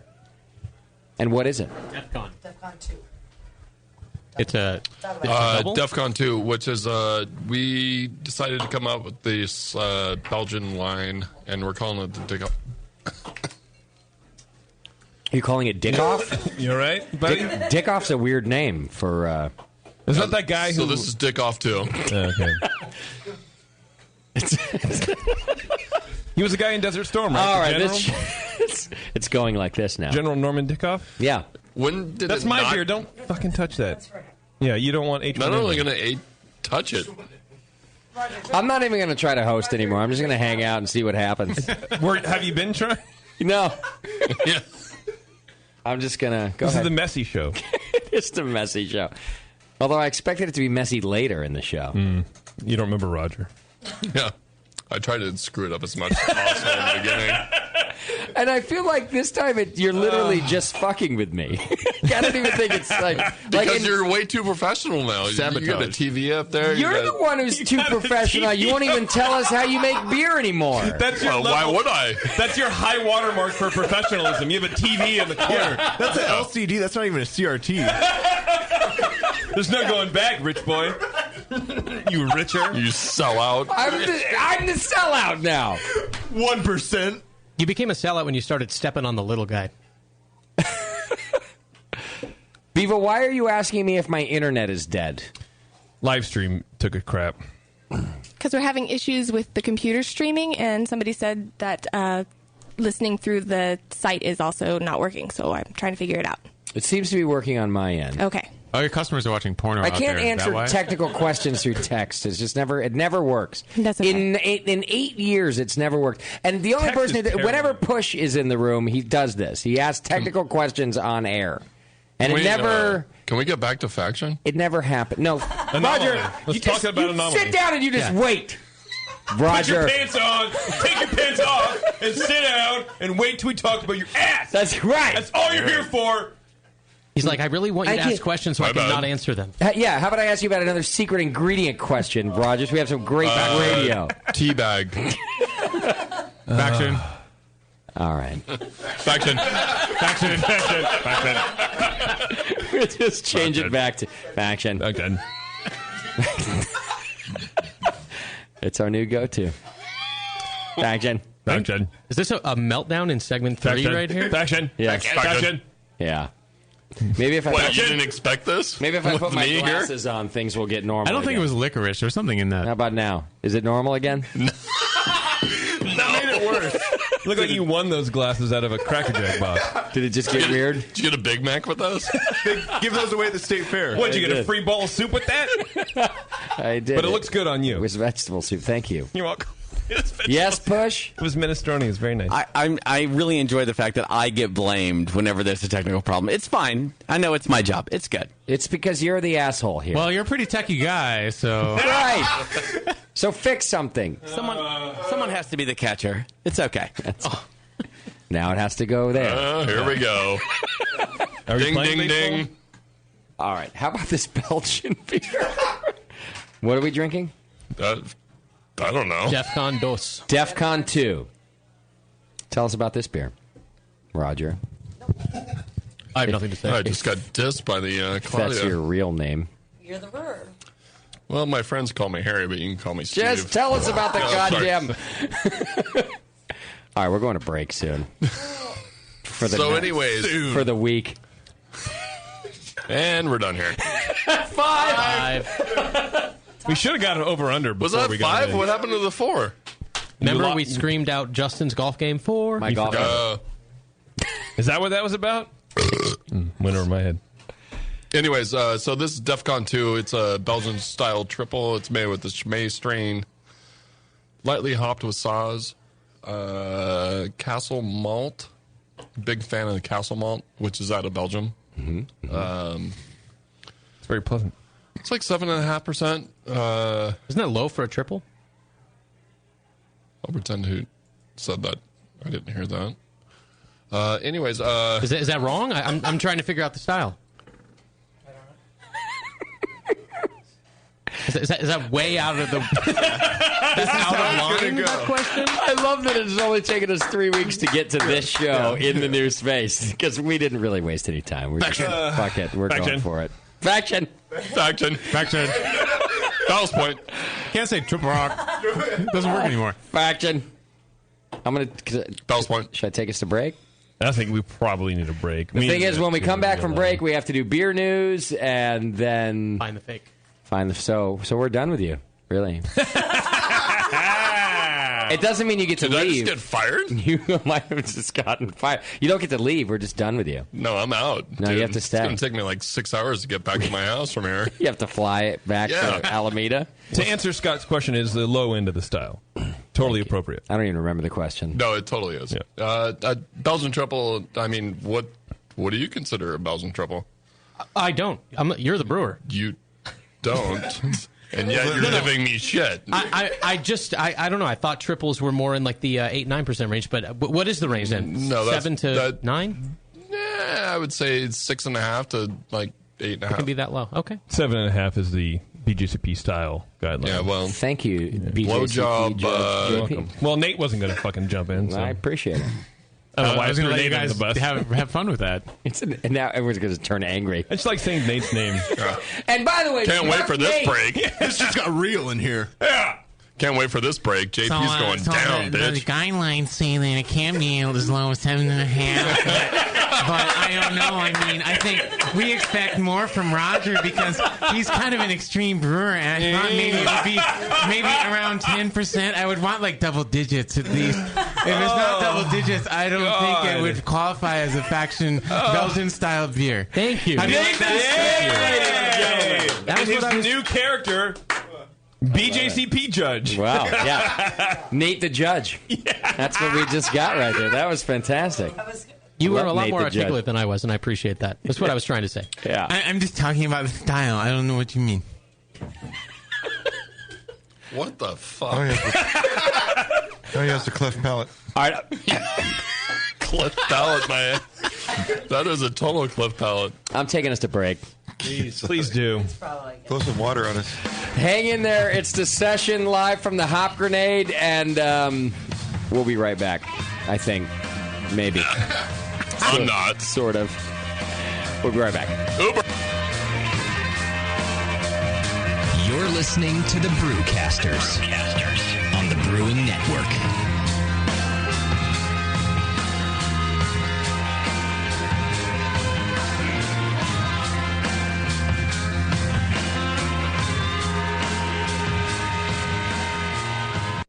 Adventures in Homebrewing has the knowledge and expertise to craft their own gear and original recipes. Some of the things homebrewing.org creates and manufactures in-house are the Brutus brew stands and propane burners, the Serial Killer adjustable 2-roller grain mill with 7-pound hopper, custom stainless steel false bottoms designed to fit kegels, coolers, and mini-sized brew pots. And the BN Army receives 10% off their homebrewing.org orders when they use coupon code AIH10 at checkout. The brewers at Adventures in Homebrewing have designed a huge selection of original recipes for extract and all-grain brewing. Adventures in Homebrewing original recipes are tried and tested, proven to be of the best quality. And right now, Adventures in Homebrewing is shipping 24 of their best recipes for free. Visit homebrewing.org for the most current selection. Once you try one of Adventures in Homebrewing recipes, you'll keep coming back for more. And now, it's even easier with free shipping on these kits. And don't forget to use the current coupon code AIH10. Adventures in Homebrewing at homebrewing.org.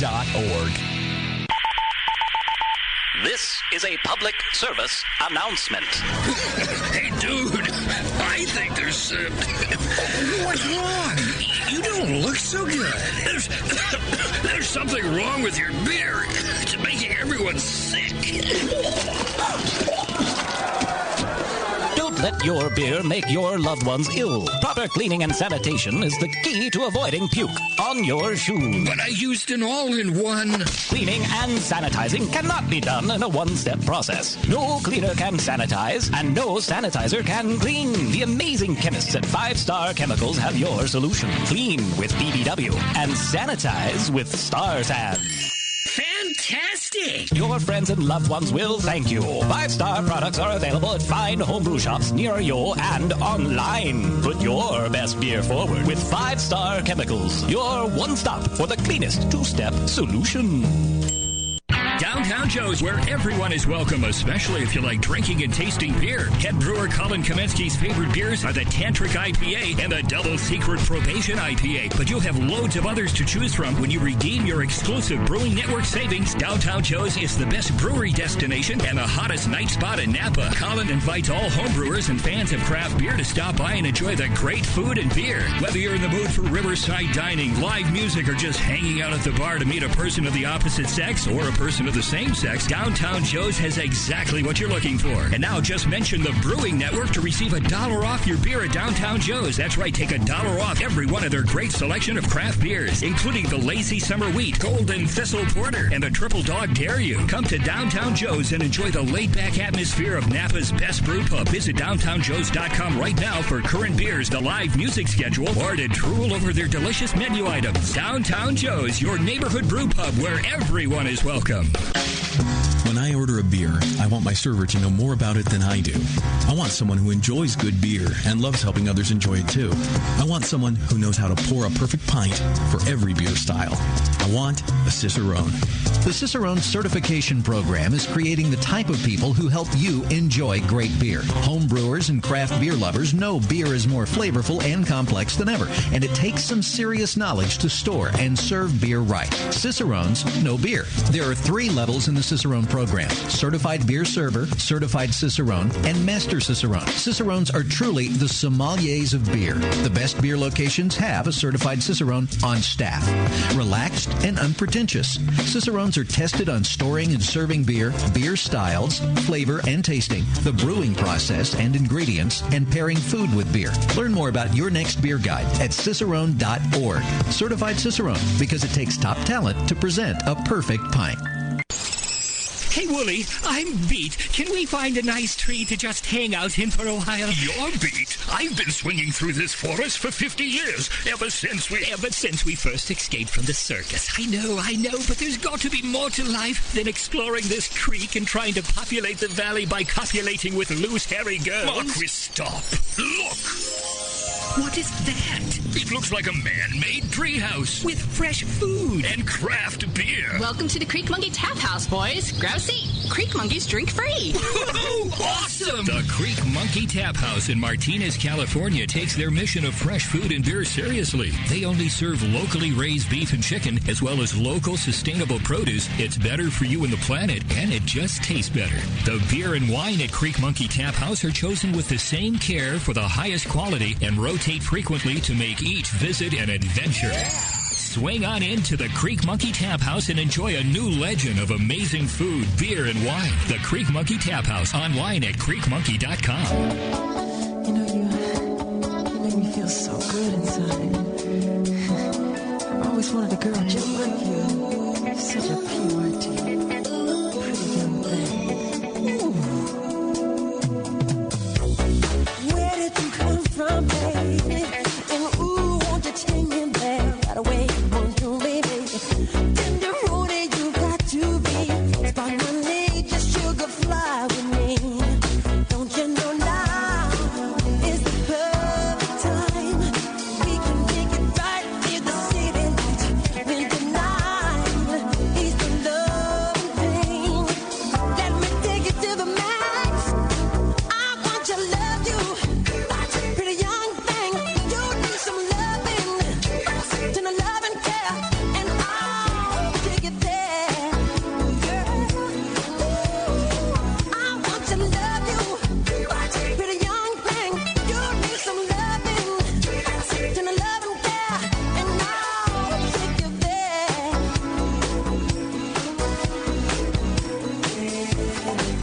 Yes, I will.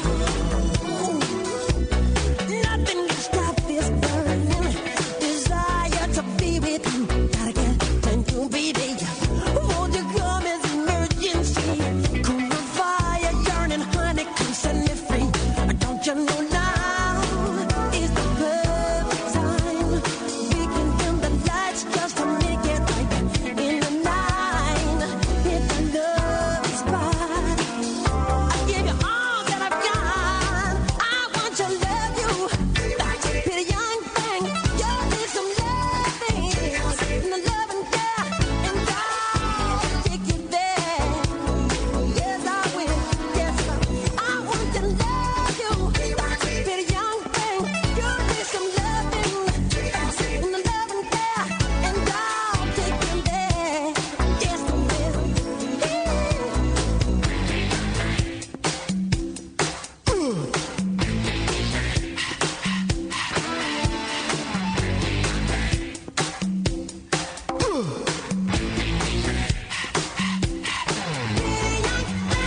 Repeat after me. Sing na na na. Na na na. Na na na.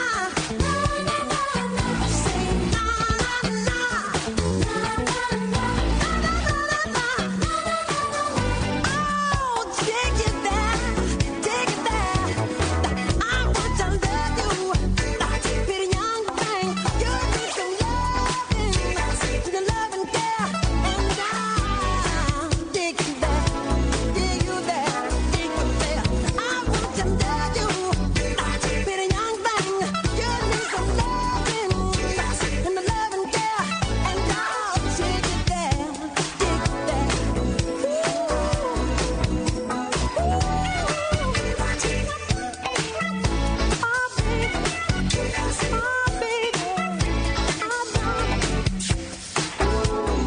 I think it would be nice if you and I could, just get together. It's such a cool idea to me. Pretty young thing.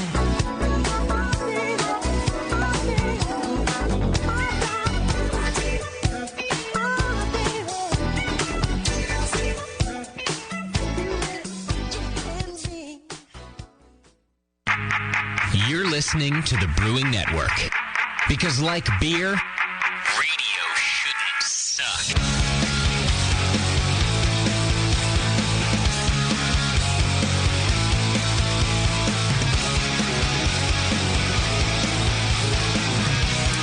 All right, welcome back to the program. Hey, thanks so much for hanging out with us tonight. We appreciate that. It's a good night here at the Hop Grenade. A lot of people coming out to see Faction Brewing Company, which is cool. We like that, having local breweries on, and you get to come meet them, taste their beer on tap. We've learned a lot tonight from Roger, except for when he doesn't tell us things. Yeah, well, you know. A secret. Secret is a secret. Faction. Faction. Faction. Ballast point. All right, so we're excited to have not only Faction in studio, but we've got a little throwback going on right now. It's Throwback Monday or whatever the fuck they call it. I don't know. It's actually Metal Monday, but Scott got in before I did, so he put blues on instead. And I was like, what the hell happened to Metal Monday? It's Monday. Where's the metal? Everyone loves to be depressed while they're drinking beer. You can pre-order Brain Oil on vinyl.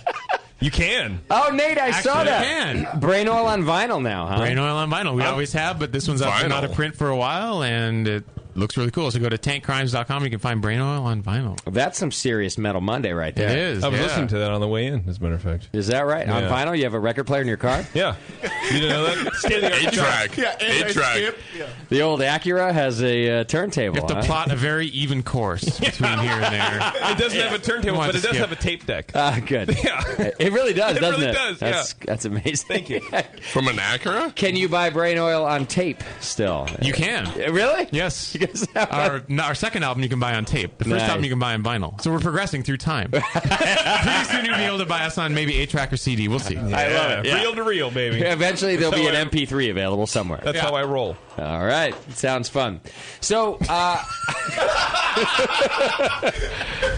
like Doc's flashlight. That sounds fun. Most assholey transition. Yeah, sounds fun. Yes. So, Bazing! Yeah. Yeah. So that's great.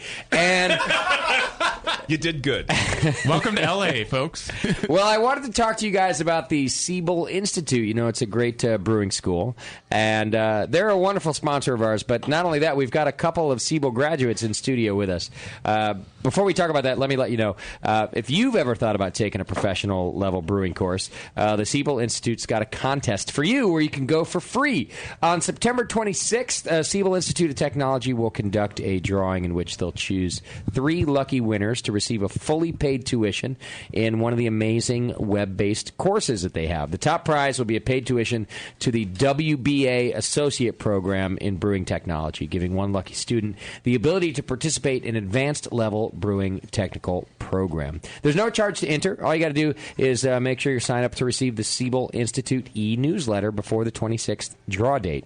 So, along with a chance to win one of these valuable courses, you'll receive updates on Siebel Institute events and services and products, and you kind of get the whole deal. So to make sure you're registered, just visit the newsletter sign-up page by visiting SiebelInstitute.com, SIBEL Institute.com, and filling out your email address. And then you can get all the action that way. But a free course is pretty badass. So I just found out that Roger actually is a graduate of the Siebel brewing program. Is that right, Roger?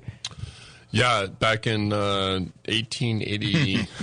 I remember. No, but it's when literally, I think it was like 1997. Okay. They offered at the time a 8-week professional brewers program, and not via internet because there were no computers then, right? You had to go to a physical place. I think we're done. They had 6 ball. Oh, was that 6? Oh, 6. Yeah. They had yeah, there was no computers. We actually had to go out to Chicago and learn exactly how people would learn via classroom. Via classroom. I like class learn. It's actually a very modern term for an old technology. Freaking anomaly, man. So are you doing web-based or class learn? What are you laughing at, JP? I'll smack you in the last Thursday, bitch. I'm laughing at you. Oh, you can do time travel? That's cool. Yeah, for you. He's class learned. Yeah. Didn't you know? No, I didn't. So you went to what were you doing in 97? Probably beating off a lot. 6 years old, running around in a bouncer room. But it was to analog porn. It was like you had to turn pages and stuff. Yeah. Oh, here comes the centerfold. Push and Bevo are cracking up in there. They are falling all over themselves. Oh, the anticipation of the centerfold. Yeah. I'm almost there. I'm almost at the centerfold. Wait, I almost got the turn-ons. Here are the turn-ons. It's going to be huge. The turn-offs. The turn-offs are, oh, no. I'm screwed. Dear Penthouse, zip. Instead of 1 page, it'll be 3. It's the centerfold. It's going to be awesome if I can get there. What's their turn-ons? Hey, back in 1997, we had to wait 5 minutes for the JPEG to download. Yeah. It was tough.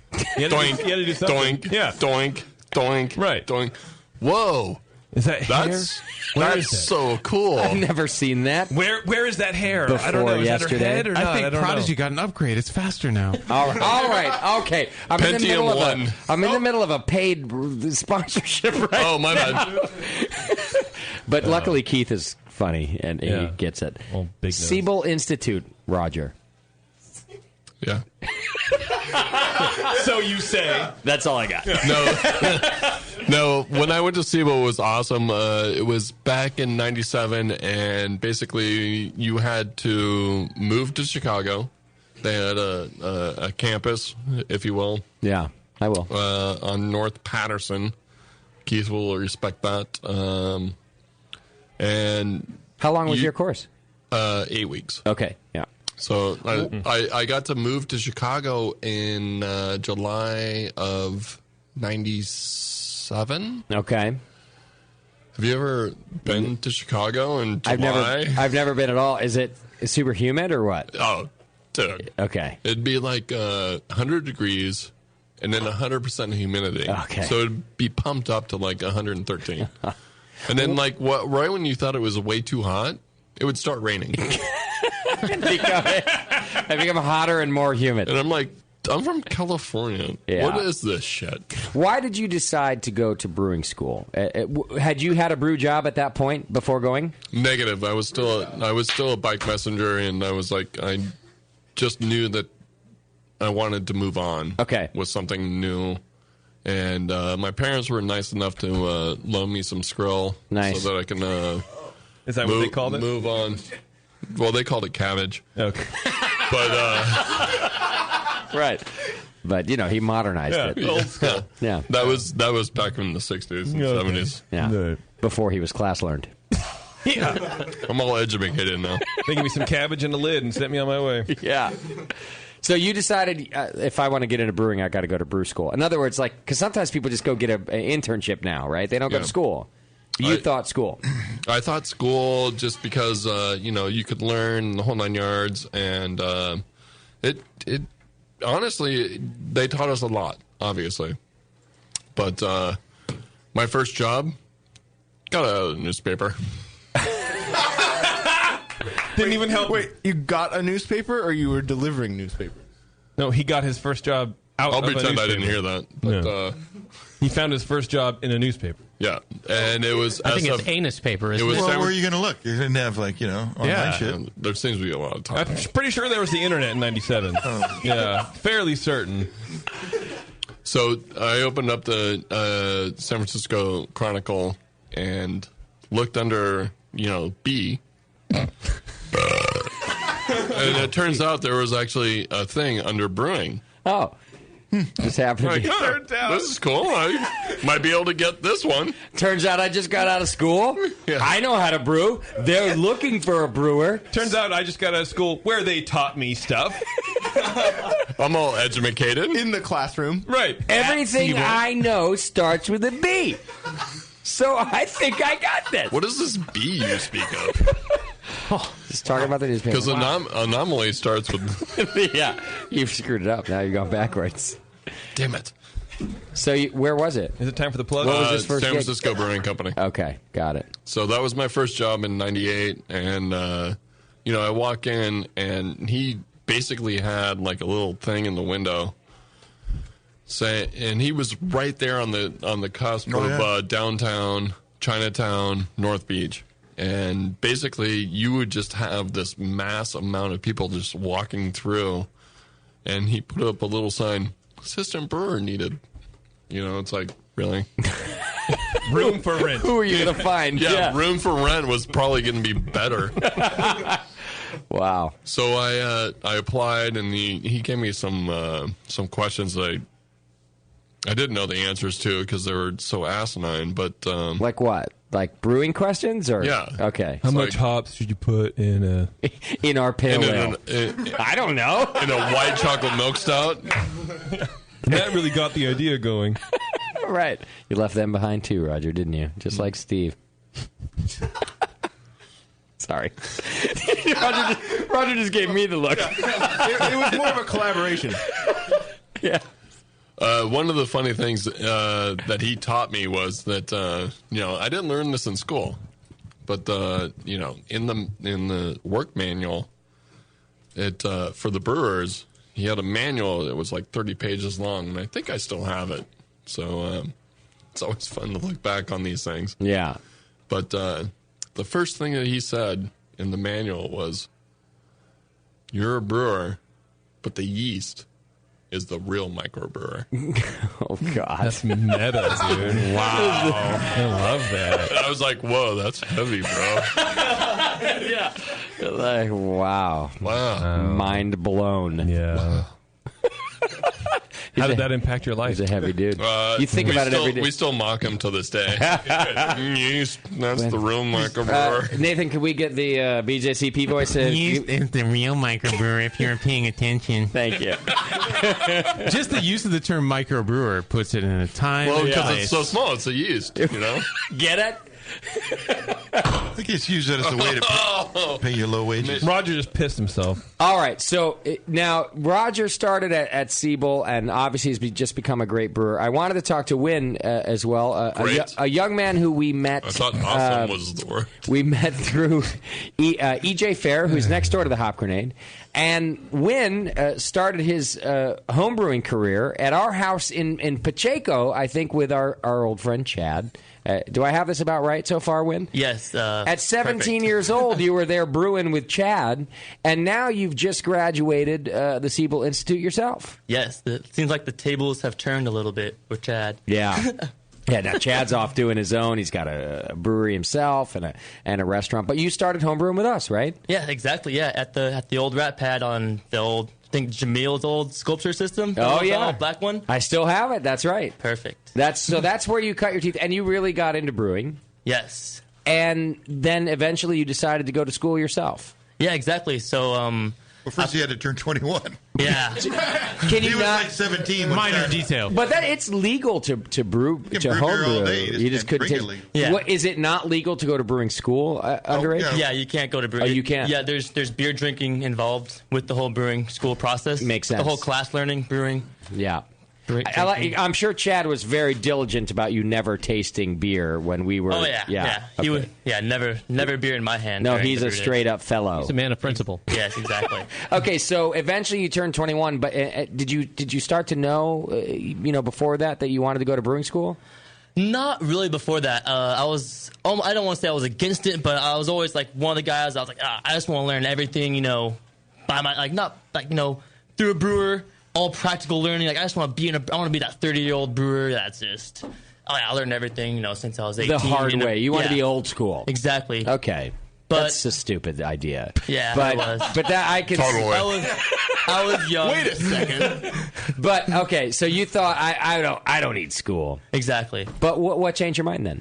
What changed my mind was actually after a couple years of working in a production brewery and finding out there's a lot more technical stuff to learn than just, just turn this valve and that will do this. That's all you need to know. That's all you need to know. Yeah, right. It's not like that. Exactly. There's really so much science behind it. And yes. And, when we used to talk to brewers sometimes about whether or not you should go to school, by the way, almost all brewers, and even the ones that didn't go to school, would say you should go to school. And one of the primary reasons was, sure, brewing is sort of ABC in some cases, but what about when shit goes wrong? Or what about when you want to do something really different?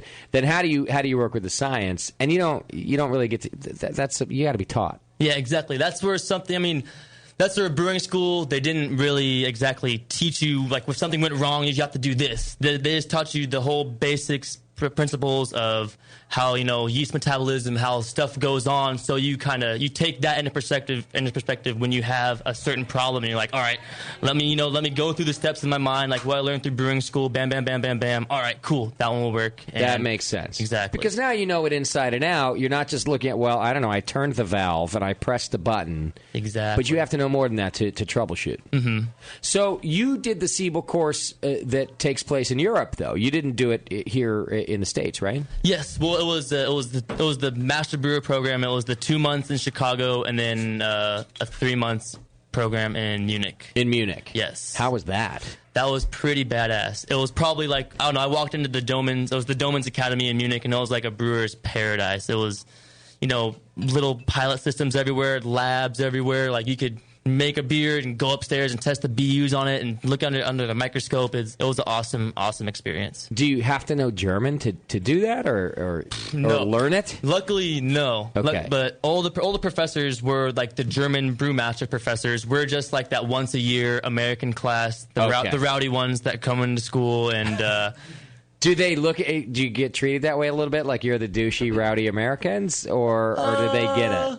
They kind of accept it. The whole drinking beer thing, which like kind of meshes everyone's attitudes and feelings together. So it's okay. They kind of like it when they come. We make things interesting for them. So what do you mean? Like, do you drink beer after the classes are done, or you mean like there's some real drinking going on during the course? There's real drinking going on during the course. There's styles tasting, so we're getting our styles down, and then there's also a lot of there's 4 or 5 different off flavor classes with everything that from like malt off flavors to yeast byproduct off flavors to contamination off flavors that we learned. So there's beer drinking in class, but there's also extracurricular after. Yes. Now the off flavors one, that's super useful, right? Because now you're really able to go back and go, all right, I can pin down where this comes from. Exactly. Yeah, that was a real big eye opener because you taste these beers, or you taste these spiked beers, and you're like, oh man, I've definitely tasted this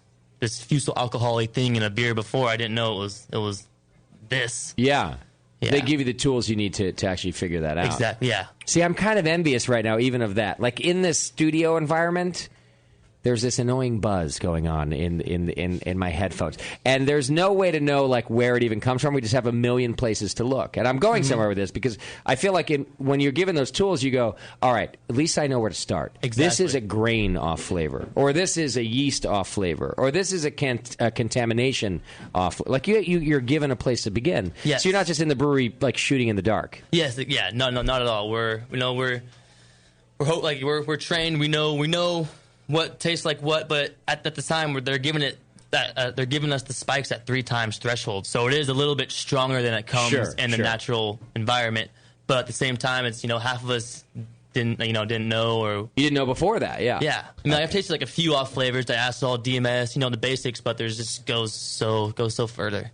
Now, how do you feel now? You've graduated. You're about to go get a brew gig, I assume. Mm-hmm. Are you like a cocky little douchebag who just came out of Siebel and I know everything, or are you still intimidated by the brewing process in a professional brewery? Depends what kind of brewery. Like, there's some breweries out there that you can walk into and then you'll know more than the head brewer there. But there's also breweries that you can walk into and they'll still be learning. Like, they'll be still teaching you certain things the way that they do their stuff. I'm afraid you're going to be a cocky douchebag. Hopefully not. I mean, I heard about that. I'm just close to the mic for a reason. Right. I'm worried that you feel like you know it all. No, because I knew I heard of that going into the program, and I had the whole mindset of I heard the whole cocky Siebel brewer students. And, I went to Germany. Yeah. I learned from the Germans. Like, I'm worried that you might have that attitude. Yeah, I really trying not to, but I mean, there's just there's so much information in my head. I just want to let it out. I can't help just to talk about what I know. You're excited. Just keep it in there. I'm sorry. I can't. Roger says keep it in the head.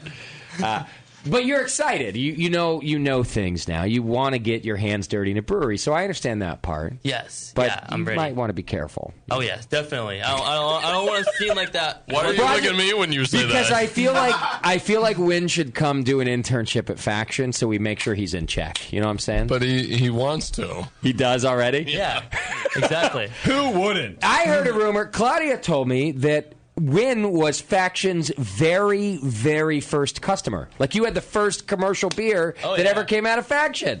I did. See, these guys are meant for each other. Roger and Wynn just hugged. And Roger is just the person to tell you that you're a douchebag when you're being one. And you know what? You're being a douchebag. That's acceptable. And for him telling me that, that's okay. So you could Somebody do else is I just don't want you to go in there and feel like you own the place. Oh. Not faction, but anywhere. you No, know. definitely not. Okay, all right. Oh yeah, I know what I know, and But you may know more than so. That's part of the thing too. Like you've now gone to school, you may go work somewhere where things are being done improperly, and you might know that. Yeah, you went to school for this stuff. How are you going to deal with that? just be as nice as I can about There it. you go. Approach it softly. Have a couple examples. Maybe why are you guys doing that? Why don't you just maybe do this instead and see what happens. You just say you might want to wait a month for that. Roger. Exactly. So just to clarify, there's book smart and there's practical. Street smart. Oh, yeah. Right. Just like there's street smart and there's practical. Yeah.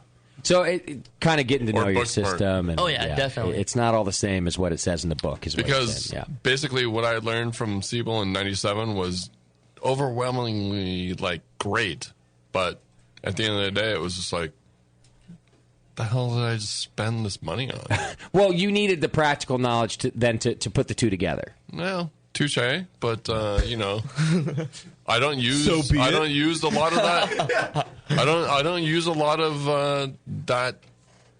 Siebel basically taught me back in the day we were being taught by Coors and Miller.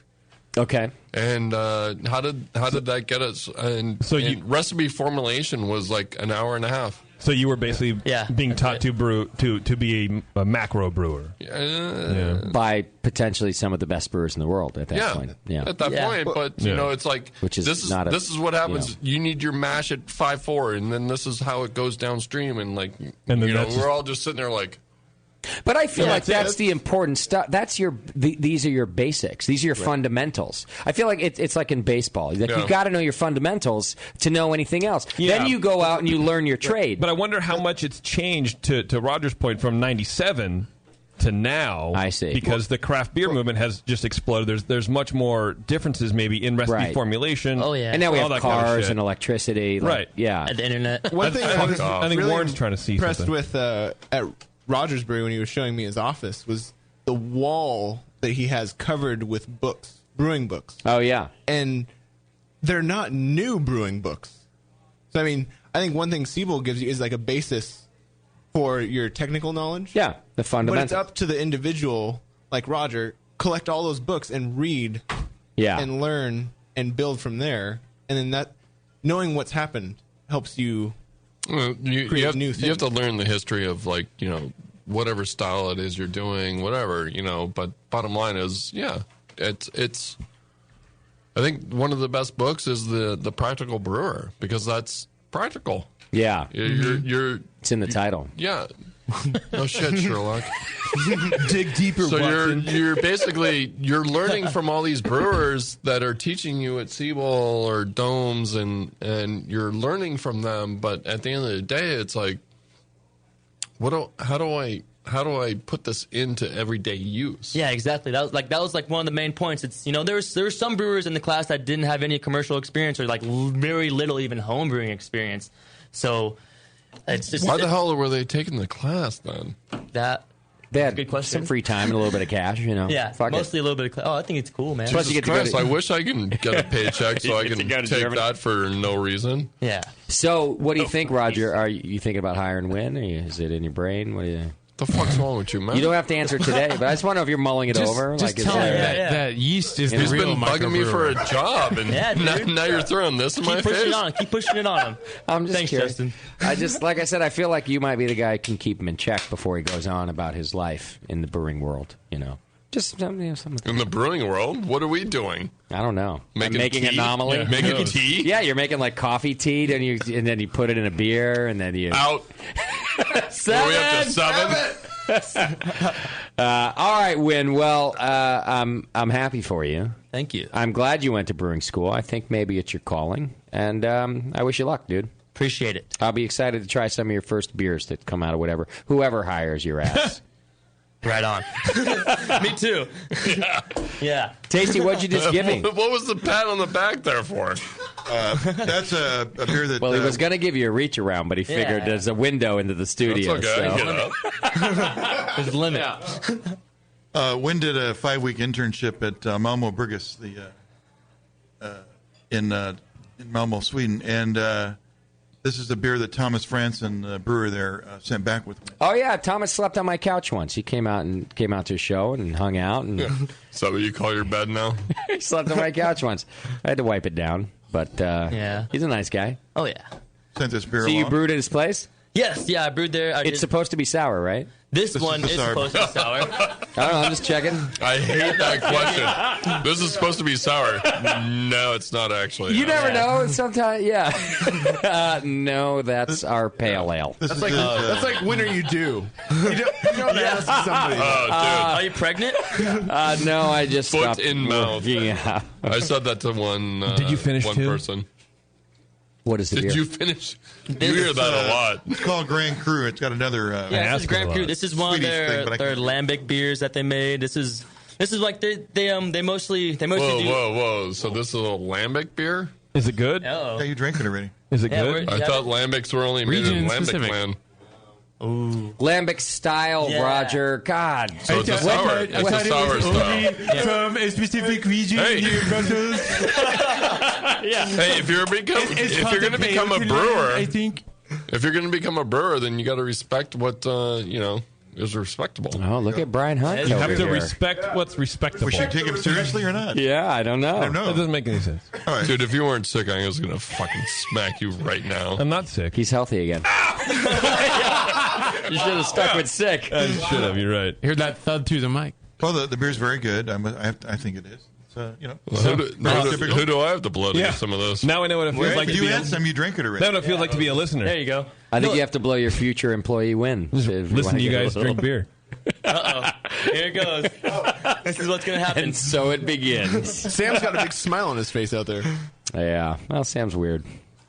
No, so this is one of their special beers that they really had big thoughts about. They think they're really proud about this one. Yeah. And It's good. yeah. It's a good tasty beer. one.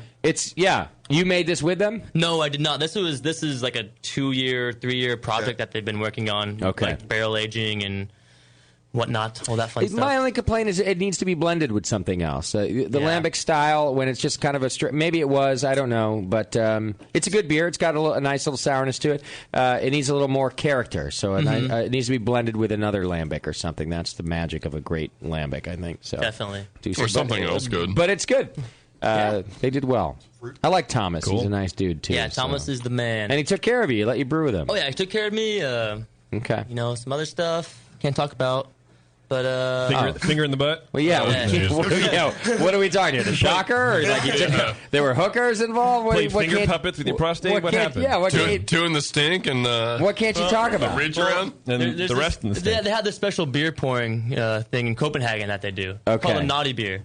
Okay. Yeah. And why can't it be talked about? I mean, prostitution's it's a good thing in Copenhagen. Secret Are ingredients. you telling me that they pair prostitutes with beer in Copenhagen? To get syphilis from this stripper, you should drink. Why didn't we think of that at our beer some festival? connection going on. Exactly. I thought it was a great idea. I mean, I should definitely. It's like bring. Yeah, we're like, let's pair some beer with chocolate. That sounds great. Yeah. They pair beer with prostitutes. Hot.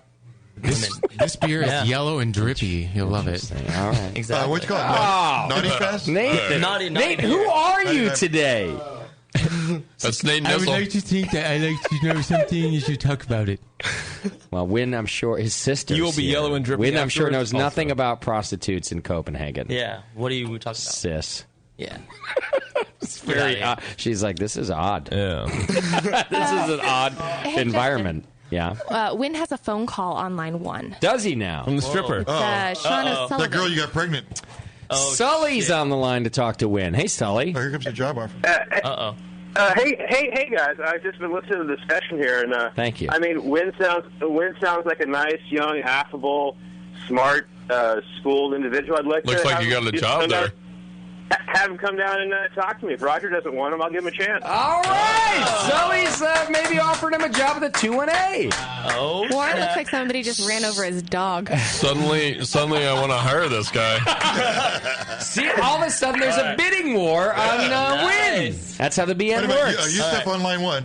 I mean, I'm not intimidated. I mean, I went to brewing school a long time ago. It's back when we used to use coal and ice and clay to brew with. But like somebody like this has got a little bit of smarts to them. Let's bring them down. Let's see what happens. So if I send Win down, say tomorrow or Wednesday, you'll have a chat with him. I think he's talking to Half Moon Bay tomorrow. Wednesday, maybe. Yeah, Wednesday would be perfect. Tasty, he can answer. Oh, look at he's already scheduled out. Oh, right, yeah. Tasty's his booker. Yes, Sully? Yeah. Yes, Sully? He's my secretary. Justin, I have a black car out front right now. The man's being recruited. I like it. There are no NCAA rules in this, so dude, I got an Uber the size of Texas outside waiting for you. Wow! To take you to the Sully. I don't think this has ever happened in the brew world before. This is fantastic. We get a little bidding war here going on. Yeah. All right, Win. Well, it sounds like you ought to contact Sully first thing tomorrow and see what's what. Sounds good. Yeah, I like that. By the way, can you stop playing with my cord? Sorry, man. What's wrong with you? Well, Sully, Win is a little creepy. I'm not going to lie. He seems really. Is he? Well, he's nice. And he's great, Sean. You should hire him. Very detail oriented. You deserve him. Yes. Justin, that's why, I've been in this business long enough. That's why I use the word maybe. Right, yeah. No, that's all I'm saying. He does seem, he's a nice kid and he knows what he's talking about, but you do a full interview process. That's all I'm saying. Oh, yeah. We'll background check. Background check. Yeah. The whole 9 yards. All right, Sully. Thanks, man.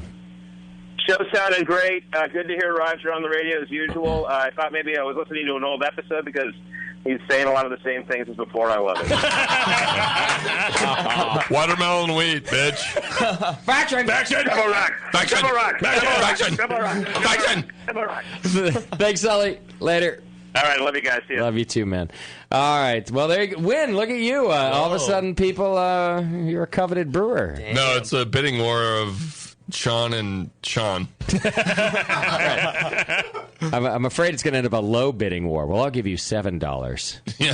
That's not even minimum wage. $5.50. Take it or leave it. Call $5.75. I'll take whatever I can, man. It's like working at the Brewing Network. Yeah. It's pretty close. Soon. It's a little higher, actually. All right, Win. Well, we wish you luck. Thank you. I appreciate it, guys. Don't fuck it up. You got a little buzz around you right now. Oh, yeah. I won't. I'll keep it cool. Exactly. See, Roger's very excited about it. Roger's buzzed around you already. I'm sorry.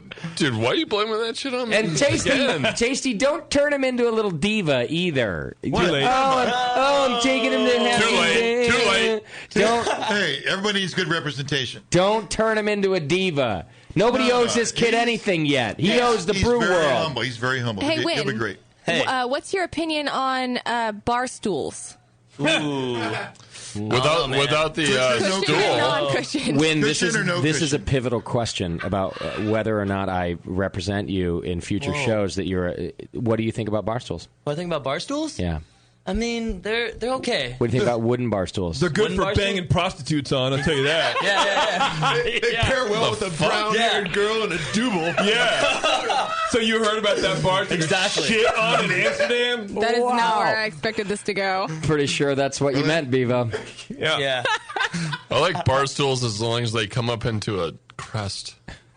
What just happened? Wow. I'm sorry, what was the question? Never mind, Roger. It's fine. Yeah. That's the art. Flip it upside down. Yeah. Wooden bar stools win. Quickly, go. Depends on the consumer, you know what I mean? Oh, no. You're such a pussy. You're the consumer You live in in this. Berkeley. If you can't figure out the question. All right. We got to move on. Siebel Institute, go check them out. Win. Thanks, buddy. Thank you, guys. Let's do some beer news real quick. Can we do that? Yeah, sure. All right. Faction has Anomaly out. Don't buy it because Roger doesn't want to brew it ever again. We have Summer IPA out. All right, let's do some beer news. It's the Brewing Network's Beer News, brought to you by homebrewstuff.com.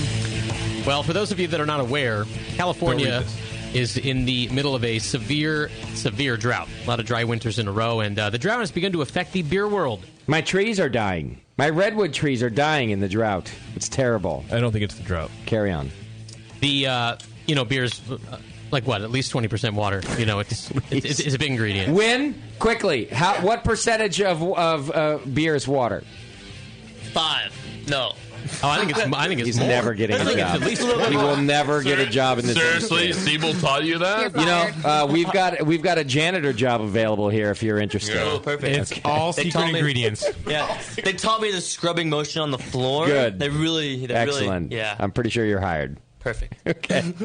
Lagunitas, for example, has hit their maximum growth threshold here in California because of water. They use about 2 million gallons a year from the Russian River, not the brewery, but the actual river, and that river has been reduced to a trickle. So the solution for Lagunitas, as most of you probably know, is to expand to Chicago, right next to Lake Michigan, and they're probably good on water for a while. Sierra Nevada just opened a brewery in Asheville, North Carolina. They get plenty of water. So California brewers are busy trying to conserve water in their processes. Like Lagunitas, they reduced water consumption by 10% over the last 2 years, which doesn't seem like much, but it adds up. It's a lot of hundreds gallons. of thousands of gallons, yeah.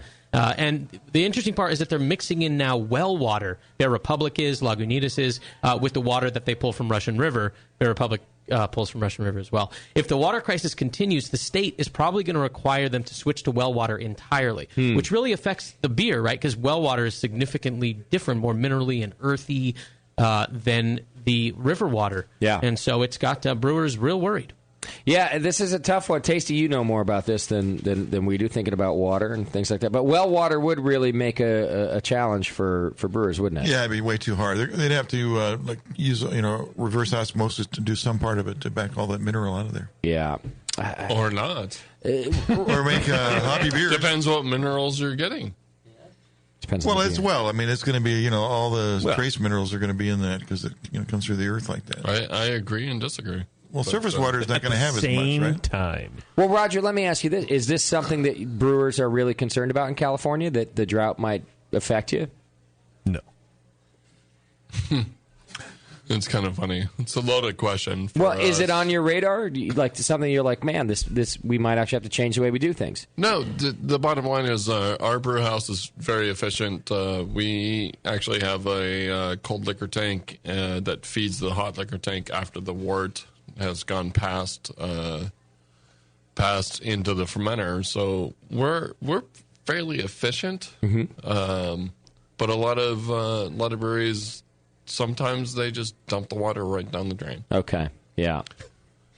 So, which is fucked up, But how do you stop that? You have a hot liquor tank and you fill tanks, and then you have to have heaters involved, and you should go out of your way to save as much water to recycle and recirculate this water. Are you concerned about it? Am I concerned about it in my capacity? Yeah, in your brew house. Of course I am. All right. Yeah. Great. Well, East Bay Mud, which is water that everybody's really, around here is really crazy about. Yeah. They're starting to mix like Delta water into that. So I pee in that water. Then I'm done. It's and even before you said you were peeing in it, I'm done with the Delta water. That's where they make crank and shit. It may affect you before you know it, And you've already got a water issue. What does that describe it for us? The heart, the alkalinity. That's the thing is and I've talked to a bunch of brewers that they come into the building. They're like, "Hey, what's going on with the carbon filter and blah blah blah?" It's like, well, our pH of our water, literally coming into our building, is 9. Wow. Okay. And wow is always the usual answer. Yeah, everyone goes wow to that. And why is it so high? Because it's East Bay Mud, right? It's East Bay Mud, but it's just going through pipes that had been put up or in place since 1938. I remember that. I see. Yeah. I think Sully built those. So that's your water source. Yeah, Sean O'Sullivan had nothing to do with that, by the way. He was a pipe fitter in 1938. Yeah, he was. Yeah. So you filter. You guys are brutal. Do you use water softener basically to get a lot of that out? We carbon filter it, and then every batch that we have, because when I first started brewing there, the first I would say 25, 30 batches, we were getting a mash pH of like 5.9, almost 6, and I was like, "What the fuck is going on?" Yeah, you never had that before. It's like, how do I, change this? Blah blah blah. Without, and this goes back into do you want to talk about this? Sure. Yeah, I'm good. we can basically add like acids to the mash tun and like burn the mash over here, burn it over there. So you're getting like a 5.2, maybe a 4.4, and over here you're still at like 5.8. Okay. Because you're not mashing. And you're not trying mixing. to get to an even 5.2. Yeah. Okay. Yeah. And so the thing that we found that's useful for us is just acidulated malt. Oh, to every batch you have to add. Yeah. Yeah. Okay. To get you down to 5.2. So we're actually, after the carbon filter, we're coming in at like a little bit over like 7.5. Okay. Which is still way over like what the water should be. Yeah. I mean, the water should be at like 7. 7 would be right, yeah. Is there a reason you Well, went that's with neutral. acidulated malt versus adding acid? Just homogenization? Yeah, exactly. I mean, we can add the acid, but I feel that we'd be burning over here and not getting the necessary. So now you're over here at like 5.2, and over here you're like 5.9. It just doesn't mix as well as using acidulated. Exactly. Yeah. Acidulated, you just bring it in. You're like mixing the mash, and You're adjusted right off the beginning there. Yeah. All right, so we're watching the water. We are, and I mean, it is really more than just worries. I mean, it's hard numbers. Going back to Bear Republic, they had planned on a growth rate of 35%, but have cut it back to 15% because their water district is super strict, and they have already implemented a hard cap at 8 million gallons a year. And I mean, it's affected their growth dramatically. 8 million. 8 million. Yeah, 8 million. Interesting. So Bear Republic is watering down Russian River water with groundwater, like I said, and they are installing filtration systems, those Lagunitas. But small brewers like yourself, Roger, could be in trouble since they don't have the resources necessarily to invest in the water-conserving equipment. Yeah, or you do it the way Roger's doing it. I actually like how creative you are with figuring it out. Just maybe add some malts, acidulated malt, something else. Brewers are going to have to get creative. Indeed. All right. Yeah, but Bear Republic is actually giving money to the city of Cloverdale to actually make this happen. Yeah, they paid for wells. They actually had them which put is, unheard of. Yeah. Yeah, to Especially pay for a back. brewery. Usually it's the opposite, right? Like they were asking the city to help out. Right. So And, well, interesting. and it's going to translate into retail. I mean, Bear Republic's awesome. Man. Your beer probably will get more expensive if there's no, hopefully it just rains next winter and this is a non-issue. Yeah. But if it continues and we have another dry winter, it'll get more. Yeah. Yeah. It's a good thing we're not in the business of selling. Oh, shit. Oh, man. That's what we do now. That's rough. Meanwhile, Stone Brewing is just opening a water park down south because they get enough water from up here. They're fine. Are you serious? Yeah, they're opening a water park. You didn't know that? No. I thought you were in the beer industry. That would dummy. be amazing. I'm in the beer industry, not the water park industry, asshole. Shit. You think Anomaly was a middle finger? We're opening a water park, fuckers. We're buying all your water, motherfucker. All right. Can we go to Bragg and get another Anomaly over here? Let's go to the next story here. All right. University of Virginia's student. That one was really touching. A University of Virginia student's mistreatment at the hands of state regulatory agents has just come to an end. 21-year-old Elizabeth Daly will receive a settlement of $212,000 after an insane encounter with the Alcohol Beverage Control Division there last June. Daly and two of her friends were leaving a shopping center near the campus when ABC agents staking out the store took an interest in the case of bottles she was carrying. The agents suspected Daly was underage and had illegally purchased alcohol. They were right about her age. She was 20 at the time. But they were wrong about everything else. The bottles were water, not beer. But since none of the girls had done anything wrong, they were confused. The ABC agents, none of whom were uniformed, surrounded her car. Daly attempted to comply with an order to roll down her window, but had to turn off her car first to do so, which provoked the officers. One jumped on the hood of her car. Another officer drew a weapon. Fearing for her life and fearing she was about to be robbed, she drove off with every intention of sorting things out at a police station. She called 911 right away, but then she was just stopped immediately by actual police vehicles a couple of blocks away. Sure. And then after being told that the men who approached her car were indeed law enforcement agents, Daly was apologetic. The agents, however, didn't care. They had charged her with 3 felonies, including assaulting an officer, threw her in jail.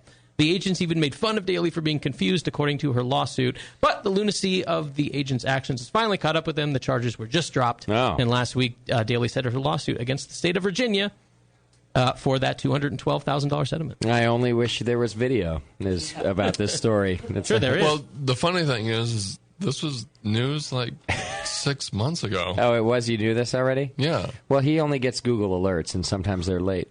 He's on Prodigy. This is from last week. He's still on Net Cafe or whatever he said. She got her settlement She's last got week. her settlement. The thing She got her happened. settlement. Yeah. Not the issue. Right. Dude, clearly.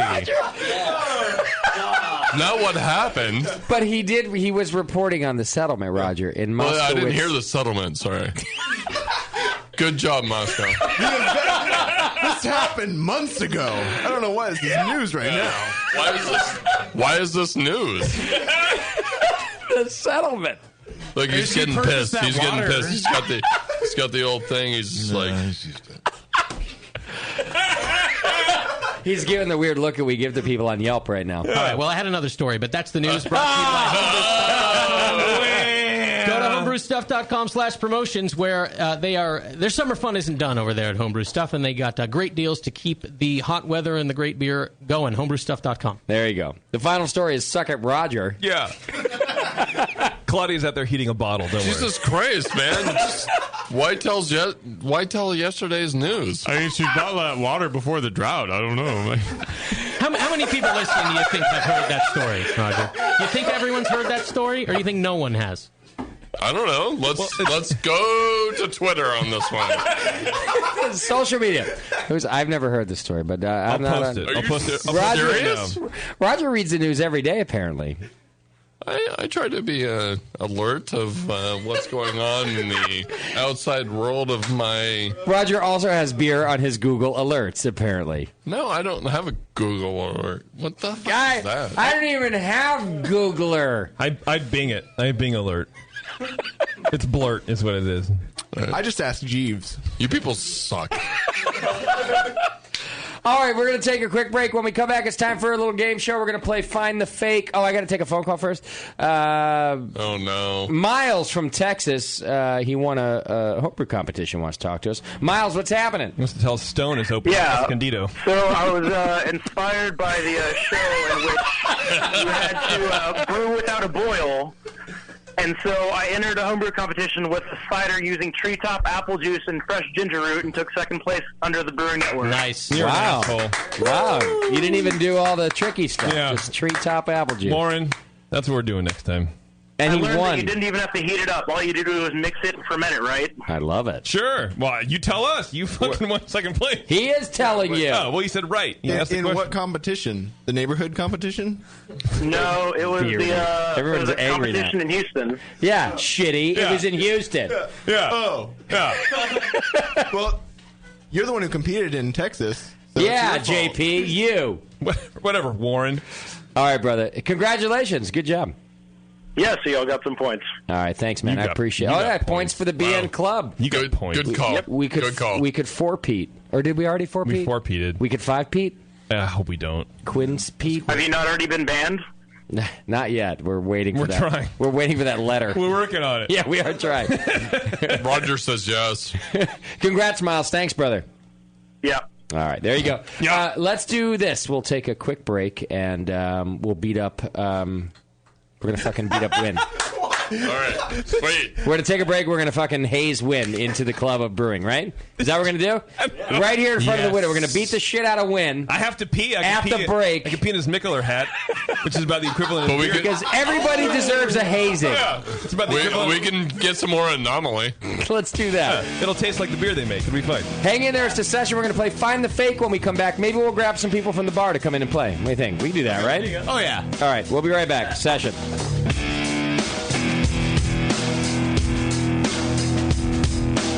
You're listening to the Brewcasters. The Brewcasters on the Brewing Network.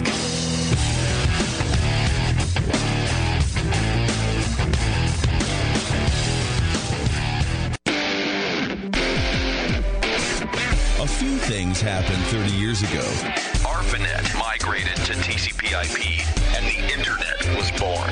Revenge of the Jedi was renamed Return of the Jedi and opened in theaters. Mila Kunis and Emily Blunt were born, beginning a rad fantasy in my mind. But all of that pales next to the fact that Hop Tech opened its doors and began blowing homebrewers right out of their mash tuns. Hop Tech doesn't fuck around. Real Real people shipping awesome shit straight to you. Their new website is fast and easy to navigate. Or just call 800-379-4677 and let badass bitch Jade and Brewing brother Roberto blow their warm load of customer service all over you. So visit the site or visit the store in Dublin, California and support those that support you. Get your brewing on at hoptech.com. The 21st Amendment. Watch out! Do you like beer? They make beer. Watch out! Do you like friends and fun? They make friends and fun. Watch out! Do you still like to have a good time? The 21st Amendment. Watch out! The 21st Amendment in San Francisco, located at 563 2nd Street, 2 blocks from the building where baseball is seen and played. Try their beers in the pub or try them in the can, featuring Monk's Blood. Made with real monk. Watch out! So why not have the best time of your life? Go to the 21A and Sean O'Sullivan will personally greet you with a can of Monk's Blood. The 21st Amendment. Watch out! This advertisement is not in any way affiliated nor associated with the 21st Amendment Bar and Pub, nor its subsidiaries or affiliates. This telecast is not copywritten by the 21st Amendment for the private use of the Brewing Network. Any use of this telecast without Jamil Zainashev's consent is prohibited. Suck it, Jay. Are you a member of the American Homebrewers Association? Well, you should be. Members of the AHA can focus on brewing beer, and the AHA takes care of the rest. The American Homebrewers Association advocates on behalf of homebrewers like you to legalize the hobby in all 50 states and make sure that beer laws make sense. Plus, there are many great benefits that come with your AHA membership, like AHA member deals that give you awesome deals at bars, restaurants, breweries, and more. Zymergy Magazine and eZymergy for tons of articles, how-tos, easy-to-follow recipes, and news about the hobby you love, and access to the members-only content on homebrewersassociation.org. But the AHA can't do it without your support. Join today so the American Homebrewers Association can keep fighting for your homebrewing rights. Visit homebrewersassociation.org or join now from the homepage of the Brewing Network website. Relax. Don't worry. It's the American Homebrewers Association. Hey, my brewing brothers and sisters. This is Jamel Zainashef, and I want to tell you about Heretic Evil Twin.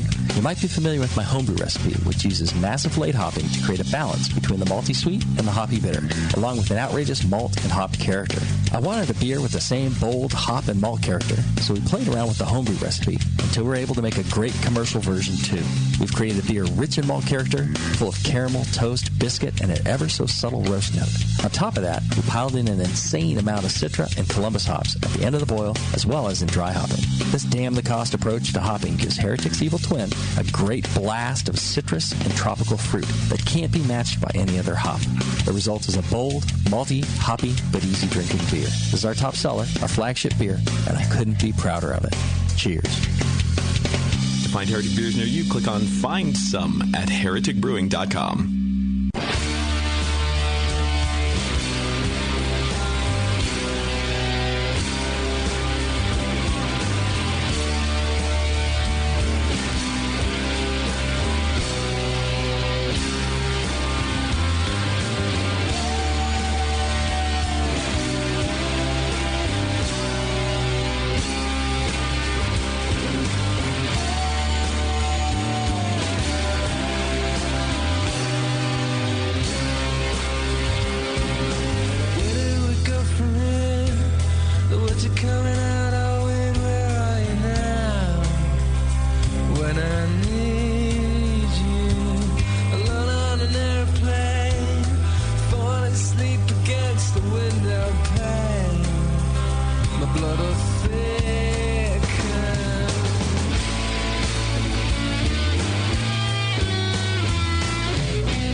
girlfriend waiting for something to happen. I wish it was the 60s, I wish we could be happy. I wish that something would happen. Where do we go from here? The planet is a gunboat in the sea of fear. And where are you? Brought in the CIA, the tanks and the Marines to blow me away, to blow me sky. The baby's got to be.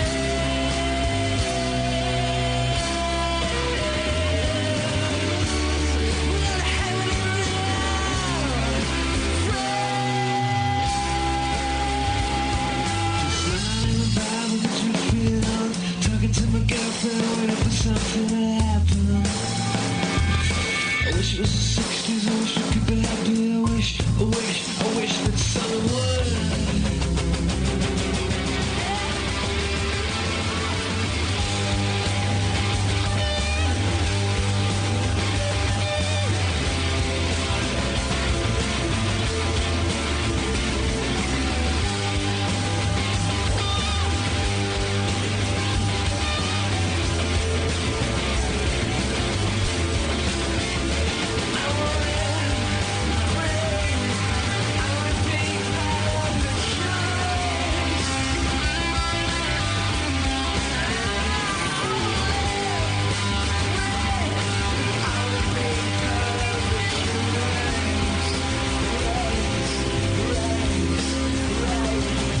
Where do we go from here? The words are coming out all weird. Where are you now?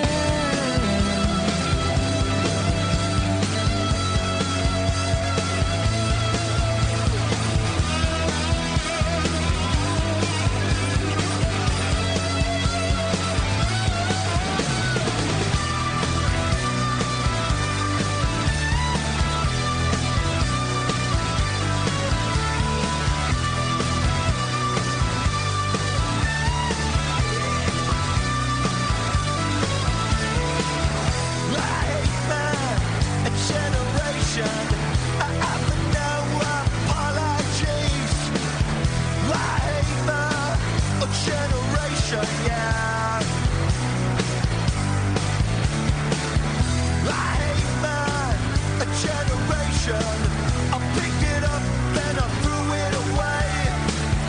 I hate my generation now.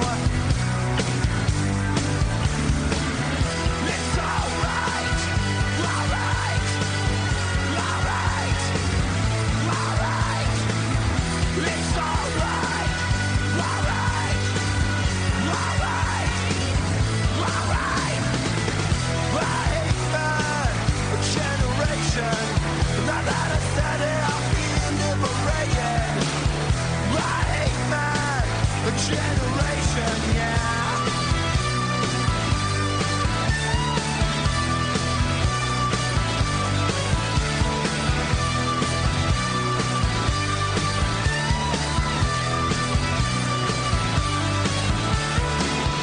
I hate my generation.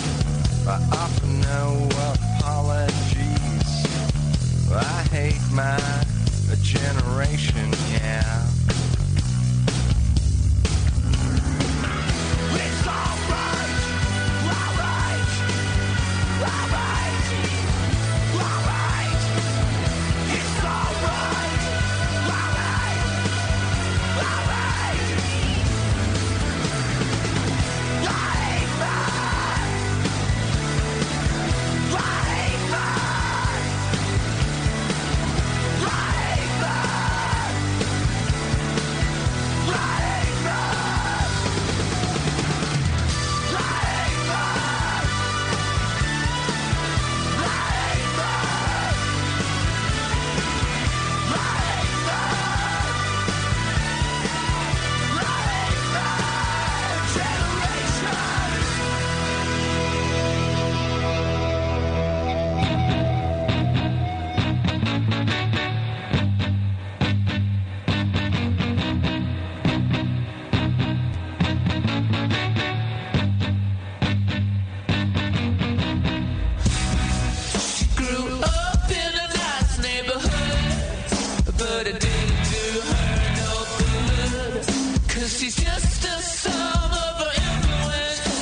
And I can't tell you the difference by the cracked windscreen on her car.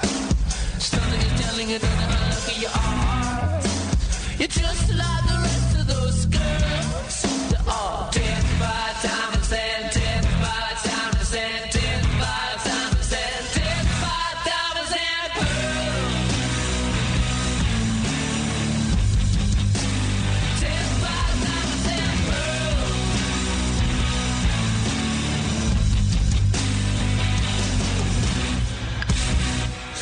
You got your figure all nice, but the heart stays colder than ice. You got 25 grand on the bubble, and you're the one telling me that you don't think you're in trouble. I might be a fan of your insolence, but that don't make you the innocent. You're just like the rest of those girls. They're all dead by diamonds and dead by diamonds and dead by diamonds and dead by diamonds and pearls. Dead by diamonds and pearls. Dead by diamonds and pearls. Dead by diamonds and pearls.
It's time to talk beer and chew bubble gum.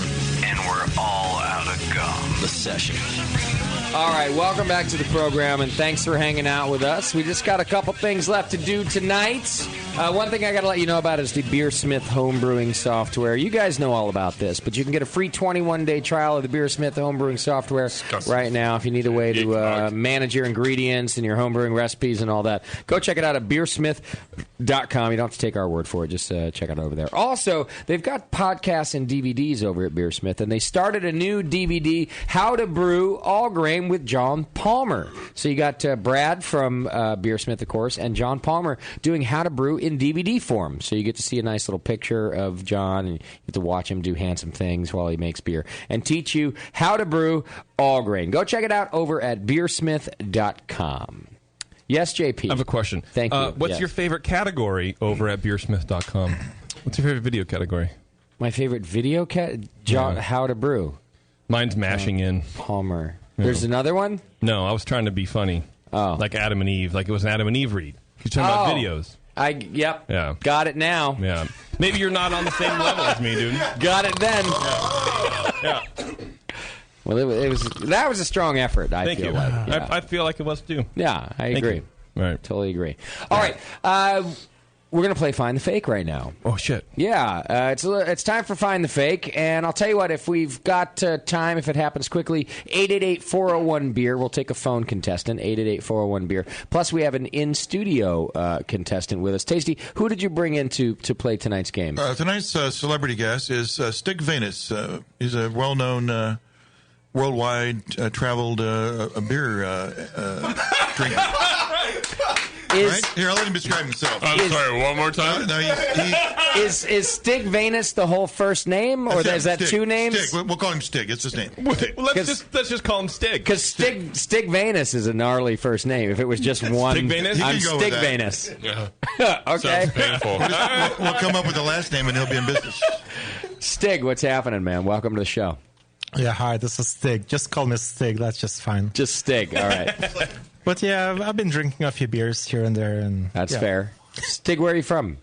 Norway. From Norway. How long? I've been living here in the Bay Area for 5 years. For 5 years. So Okay. enjoying the beer scene. What brought you here? I could almost say beer, but not really. I got the chance to work for some computer company here. Okay. But I knew there was going to be good beer here too, though, so it was easy to So you say did yes. both. That's Yeah. perfect. All right. So Stig, well known around the beer scene, a lot like Tasty for hanging out and drinking, it sounds like, which is A bit, yeah. something to be known for. But Stig has a better accent. And he does. And Stig's a ginger. And so it's like Tasty and Stig, they're almost twins, but one of them's a ginger. So one of them can't be seen in mirrors. They've got the matching black thing going for them. They do both like black.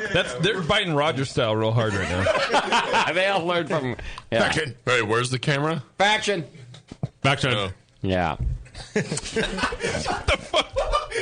So, Stig, we have a game here called Find the Fake, where JP reads us 3 news stories. 4 news stories. 4 news stories. One... You want me to do it, or do you want? Yeah, to? go. You should. I feel like Tasty introducing Stig right now. I feel like So you the should first do it. one involves Faction Brewing, right?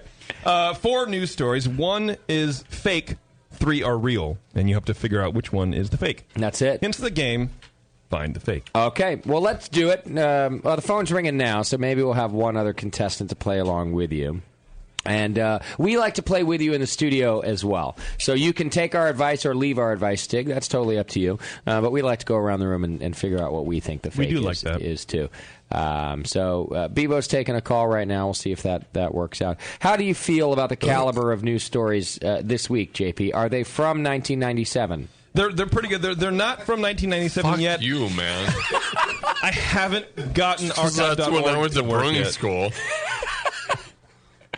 They're recent. Yeah, they're relatively recent. Within the last 15 years. On a scale of 1 to 10, we've played this a couple of times. Yeah. How tough is this game, compared to the ones you've done in the past? 1. Yeah. It's going to be. I think it's challenging. I think it's fairly challenging. Good. Yeah. Great. Because as you know, things in the beer world, news in the beer news in of itself. Sometimes can be difficult to believe. Yeah. There's weird shit that happens in the beer world. It's true. Here, let me help Roger's mic up. Okay, all right. JP just pushed Roger's mic far away from it. Just trying to help out the overall sound quality. I don't know if you'll believe this, didn't stop Roger. He just grabbed another microphone. Yeah. All right, so it looks like we maybe have a caller contestant. And, oh, wonderful. It seems like our good friend from America's Hat wants to play along with us. Blobberglop wants to play Find the Fake. Hey, Blob. Hi. Hey, buddy. All right, so you're going to be competing against Stig and the rest of us. Yeah. Yes. Yes. Did you add the H or? I did. Okay. Not on purpose. What the fuck's up with this? Trying to be European? No, it just happened. All right. Sometimes it just happens. Stig, is that okay? I prefer just Stig. Okay. So no, and that's actually not okay. But he was very polite about how he told you no. Yeah. He was very polite about it. Perhaps I would like no to Stig. Yeah. Well, fuck it. It's my show, Stig. It's all So we're.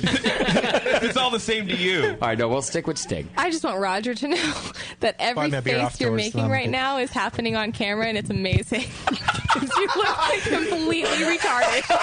I'm so confused. So are our viewers, Roger. I wanted to change camera, but I couldn't because I couldn't look away. Well, I just like something big in my mouth. Okay. Yeah. All right, let's play Find the Fake. Stig, do you know the rules? I believe so. Attaboy. Damn you, Bevo. More importantly, Blobber, do you know the rules? I think I do. All right, let's hear the stories, JP. All right, this first one is called Bowling for Empties. A new late-night sport is sweeping some of the nation's college towns and has been giving some beer producers nightmares. It's called Bowling for Empties, and it involves beer kegs being used as giant stainless steel bowling pins. Participants strap on helmets, lay prone on skateboards or longboards, and careen down the street, head first into the empty kegs. This sounds great. Harmless fun, right? Here's the catch. The kegs are usually stolen. Since 2010, the county of San Diego, which has some 20 different colleges and private schools, has reported over 8,000 beer kegs as having been stolen from local bars and clubs, with many being recovered after the police have broken up these impromptu activities. It's a lot of bowling for empties games. So a lot of them are getting well, not all of them are going for this. There's, of course, just in general. Yeah. Okay. Yeah. No, it's bullshit because the brewers have to pay for those kegs. Right. And then they... I'm not sure I follow the logic, but... Yeah. The story's not about if it's right or wrong. Anyway, okay. I'm just saying. I thought it was. I thought exactly that's what it was. I just have to say that I like our 3-camera system, but it's not getting moved. It's going to stay exactly where it is. Last time I checked, No, why is it on me? It's kind of expensive. Put it on someone that cares. Brewers put beer in kegs. Yeah. You don't know that? This story is wrong because kegs. That's expensive. All right, next. Hey. All right, what's number 2? Number 2, all hail the claw. 2 Nebraska college kids have pioneered the old claw game where you drop coins in for a chance to test your skills and win a prize. Instead of the standard claw that children of all ages have come to know and hate, the brew bucket has a magnetic arm. And instead of those stuffed animals and trinkets, players can win beer. Ryan Schwartz and his friend J.R. Bryant created the game after a years-long search to find the one thing the world didn't know it needed. The claw for beer. The claw for beer. It's at bars and things. It's at bars and things. Okay, number 3. Hear me roar. Zoo goers in London may soon be forced to find a new place to go look at the nightlife if the city council have their way. A Friday night event called Zoo Lates is in danger of being shelved due to the numerous reports of drunken visitors hurling beer at various animals, including the zoo's family of tigers. Patrons of the zoo have also been reported trying to enter the lion enclosure. And a man was once accused of removing his clothes and entering a pool full of penguins. God, I hope this is real. I just really hope it's real. The event draws about 6,000 people to the zoo, so needless to say, the zoo and the city council will do their best to see the event continues. Wait a second. 6,000 people? Like a year? Or a night? I just had 6,000. I don't know. All right, I'll put that in my notes. Please do that. Please do. You're actually taking notes. You have to. This is a tough game, Roger. You'll see. And the last one is called Moonraker. Moonraker. Raker. Okay. Yeah, don't get misogynistic. No, I got it. All right. Ohio is famous for lots of things, as I'm sure you are all aware. Ohio. In case you are still in the dark about the wonders that Ohio has to offer America, I am. Great Lakes Brewing Company wants to help by recognizing the 25 astronauts that hail from the Buckeye State with a special beer. Spacewalker is an American-Belgian ale, Justin's favorite, created in tribute to the likes of John Glenn, who, of course, is the first American to orbit the Earth, and Catherine Sullivan, the first American woman to ever walk in space, both of who come from Ohio. The beer is currently available wherever you can find Great Lakes beers. Okay. But why Belgian? Why not? Yeah, if they're all American and shit, why is it a Belgian went style? to space? I don't know. A good question, Beardy. Warren has the good questions. Yeah. Wait, did you say it was an American-Belgian? Did I hear that right? That's correct. American-Belgian style. That does seem weird. If their whole theme is like honoring Americans doing American things, then they did an American-Belgian beer. I don't know. Hey, and also we'll honor the Americans for stealing something else. Belgian beer. I don't know.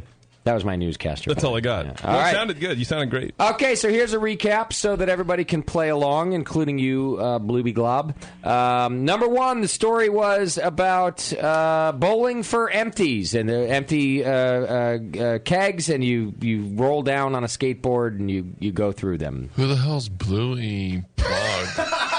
Oh, that's the guy from Canada. Say hi, Bluey Glob. Okay. Hi. Thank you. Okay, That's slow your roll, bro. That's Blueby Glob. Hella late. Breaks. Story number 2, the claw, but for beer. Instead of stuffed animals, you put it in the quarter or whatever it was, and now you grab beer. Story number 3, Zoo Late, where apparently 6,000 people go to the zoo, and they throw beer at animals. And that's the problem, is that they're throwing beer at animals. And then finally, number 4, Moonraker, the Ohio Great Something Brewery. You're doing great. Great Lakes. Made awesome beers. Made a beer called Spacewalker. Faction. To honor, it's a Belgian beer that honors Americans. Faction. Faction. Faction. Thank you, Nate. I like Rogers beers at Faction. They're really good. Thank you, Nate. Did your ass Triple get Rock, but now beat it's fake. when we leave here? Thank you, evil Nate. She wins. All right. Is it Stig? Stig. I was just in Canada, by the way, last week. You were? Yeah. How did you like it? Went to What do you Toronto. think of it, eh? Lots of good breweries in Toronto. Really? Yeah. The last time I was in Toronto, there wasn't shit for beer. They gotten better. That was huh? a while ago, right? Okay. You Yeah, it forgot was a while to ago. say, hey. It's gotten better. All right, Stig. Would you like us to start first, or do you just want to go for it? I could just go for it. Do it, man. Do it. So the story that sounds almost the most plausible, which I think is probably fake, is the claw. The claw, the beer claw. Yeah, that sounds almost too boring, to be real. Can we go over the thing again? Each one? Yeah. No, just go over the thing again. Oh. Yeah, don't be dumb. That would be like a summer class. Dude, Okay. why are you making this difficult? Certainly not trying to. Adore him. Yeah. I hope he's Bevo driving loves home. Roger. Usually Bevo only loves our guests with accents, but right now I she enjoy loves... Stig as well. Yes. Oh yeah, give him more beer. That's a good choice. What the fuck's wrong with you, man? I got you. Even Roger knows he shouldn't have more beer. He just asks Bush what's wrong with him. But he's This is not not gonna an anomaly. Oh. Where's the anomaly? It was because he blended the beer, I see. My bad. Tasty, which one do you think is the fake? I'm with Stig on this. That doesn't seem like that would work, actually. You go with the Stig? claw thing, The other ones, the bowling for empties, I did have a little problem with that. Like, that an empty keg, even empty, is hard to move. I mean, the helmets and heads and If you have enough padding on and padding, so you velocity, don't go head first. well, I don't know. I'm just I don't know guessing. if they're going head first. I know that they're the point of the story that I read was that they're bowling for Well, but they're bowling, Right. but they're trying to wear protective gear, and so that a lot of students are having an issue with it because they don't see a And problem. how do you think He's those selling kegs it got pretty empty? hard. I don't know. He might be lying. So you're not going with Stig. You're thinking. No, I'm going with Stig. Okay. Yeah, but I'm just saying that there are other ones have a plausible element to them. Blobber Glop, which one do you think is the fake? I'm not sure because I'm pretty sure college students are stupid enough to try these type of things. Yeah. Yep. What was the claw thing? The claw thing was like. That's where it's like a video game. It's like, but not video, and it's claw that usually grabs stuffed animals, but instead it grabs beer. Maybe we're having a cultural So a game. bridge. So a game. It's a game. A video game. It's without a real the video. game. It's like a video game, but more like a game. Yeah, it's like HD, but Right. what you see with your face. With the claw. With a claw that grabs beers. Yeah, instead of a claw, it's a magnetic arm. Like there'd be a pile of beers at the bottom, and the claw tries to grab them. Yeah, they're nice and fresh, not flat. I don't know what's going on. Just straight up stupid. It's like a cold box with really fresh beer. Yes. But windows Yeah. that you can see inside. You want it. You want to get it because it's so good. Stop It's like an talking. analogy, Blubber. It's like What getting was the. it? I know it's a fucking analogy. Hi. Everything's sex. Hello. What was the other one? Well, there's four. There's four, idiot. There's the Moonraker. Jesus That's Christ. totally Don't be believable. mean. Next. Which one? So there's the Moonraker, the Spacewalker beer. There's the zoo, where beer's getting thrown at zoo animals. Yeah, zoo is real because people are assholes. Okay, I can good. go with the Good. claw. Next. All right. Fake, Wow, claw. everybody's going with the claw right now. All not right. a lobster. Okay. Nathan, what do you think? I think JP's devious, is what I think. I think so too. He's a sneaky fucker. It's either Spacewalker or it's the stupid bowling one. Then gotta pick between them. Stinky. I don't know. The Spacewalker one. It's kind of boring. I'll pick that one. It's like boring enough to be the fake. Don't forget the American-Belgian thing. It's a little clue there, like everything's American except for the Belgian Exactly. part. I'm going to roll with that one. All right. Nate's going with the Moonraker one. Beardy, you want in on this or what? Yeah, Blindy, chime in. Well, I can't see the mic. Can you hear me? You're good. What's the over/under? You're close. Okay. I think the claw, because you got to ID the people if they're going to be playing to win a beer. What if it's a 21 and over place? Yeah. Well, now I don't know. Way to get all logical and You shit. just blew me out of the water. Good talk. I will say the claw game. What was it called? The brew bucket. It is in bars, so it's only. It stands to reason that it's not like in a fucking Chuck E. Cheese, dummy. Beaver, which one do you think is the fake? I think the throwing beer at animals one is actually fake because I don't think any zoo would allow that. Well, and it's too similar to the Have you not watched Seinfeld? to the what's the Thursday night disco at the place in San Francisco, the Exploratorium or whatever, like turns into like a club. Same thing. Well, it's not that, but it is Whatever. the same concept. It's like the same concept. Beer night. But I don't think that they would continue doing it if people were defacing shit. All right.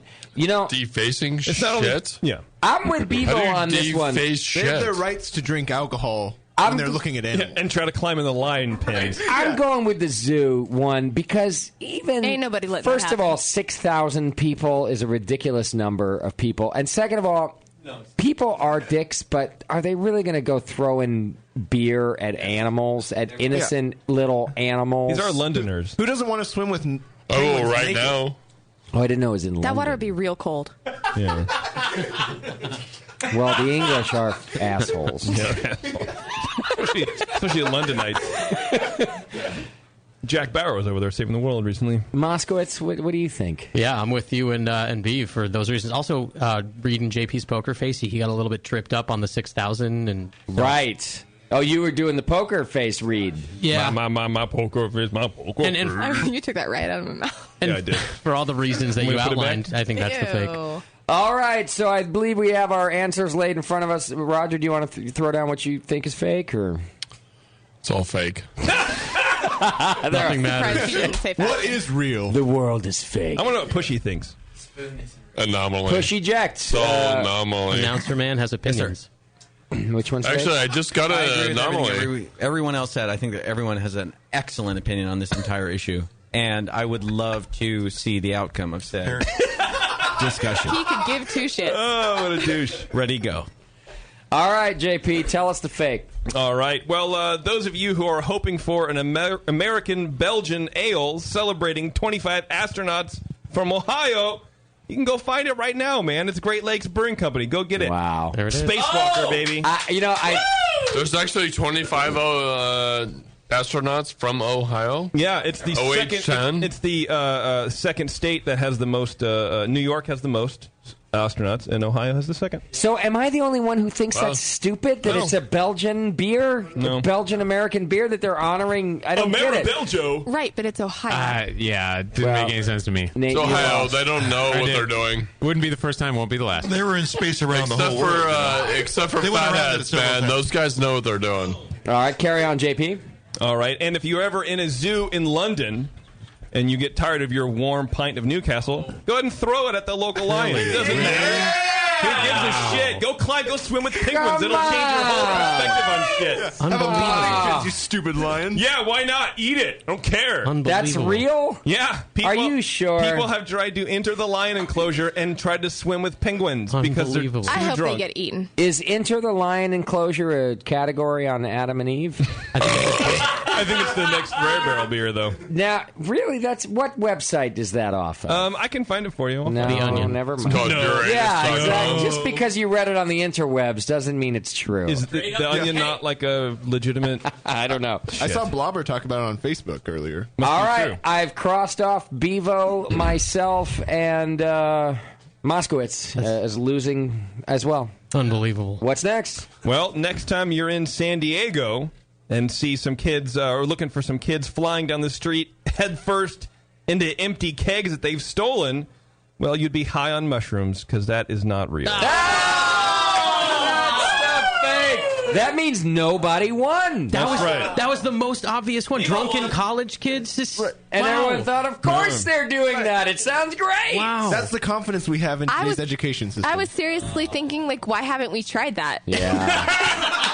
Yeah, I think we should start a league. For the very reasons McDowell said. That Keg bowling. Start a league. Keg bowling Tuesdays at the Hop Grenade? Exactly. No. Faction. We'll block Brewing. You do have a lot more room. That would have been we'd have to block off Salvio. We could run you guys for like. Roger, can we do it, please? This sounds amazing. I'm only showing up when This it's sounds PK. great. You laugh when you say that. No, I mean it. I think this sounds awesome. Yeah, we use sixtels. Keg Bowling League at Faction on what? Wednesday nights or something? Whatever. Whatever. Ooh, I want to form a BN team right now. Do you know how many kegs suggested we do a Tasty would BNA knock keg. down? If we lay Tasty down on a longboard and we all just push him down the row, he's a Sideways. strike waiting to happen. I will have some momentum. That's bullshit.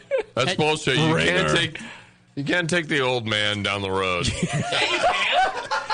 You got to be able to do it that way. Now that's the sex We move. could make it a team sport. Taking the old man down the road. We could make it a team sport like luge. Yes. You have now people we're pushing talking. and you hop off. Because I if you think ever curling, skateboarded in a parking curling lot, is the way we have to do it. if you ever skateboard in a parking lot, you know those little pebbles will fuck you up. You gotta sweep the pebbles out of the way. sweep the pebbles. Yes. Oh, it's amazing. My money's on Sam and Schumann.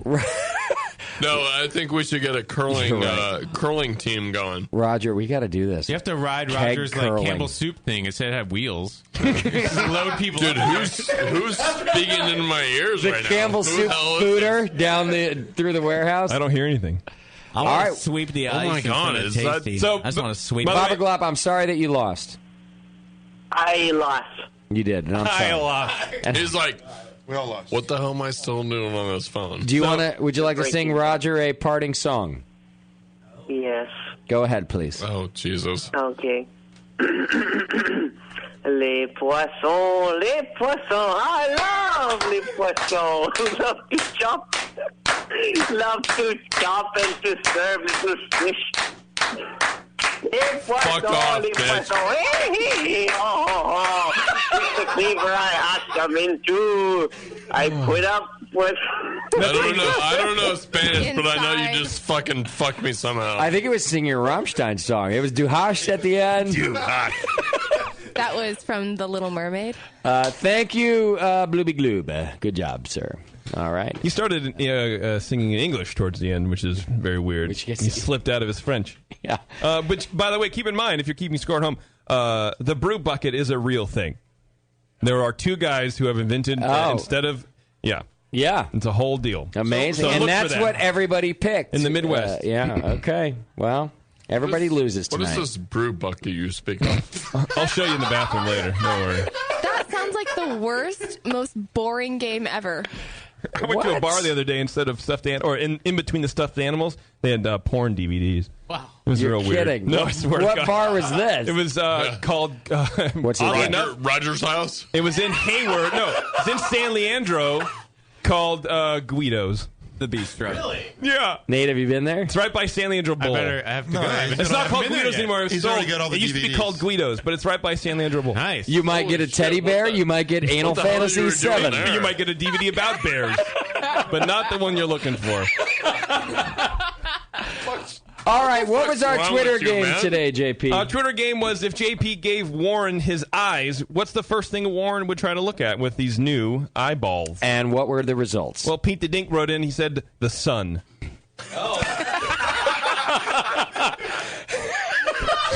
What is that bright? Oh, God! I can't see anymore! Do we have to go any further? I mean, that's that, right? It's pretty good. There are some good ones. All though, right, too. go ahead, I go ahead. I highly recommend. Half Monk writes in boobs, duh, starting with Tasties. Yeah. Could happen. Sugar Valley Brewer writes JP stumbling around, falling over everything like some blind dumbass who just gifted his eyes. That's true. That's Yeah. true.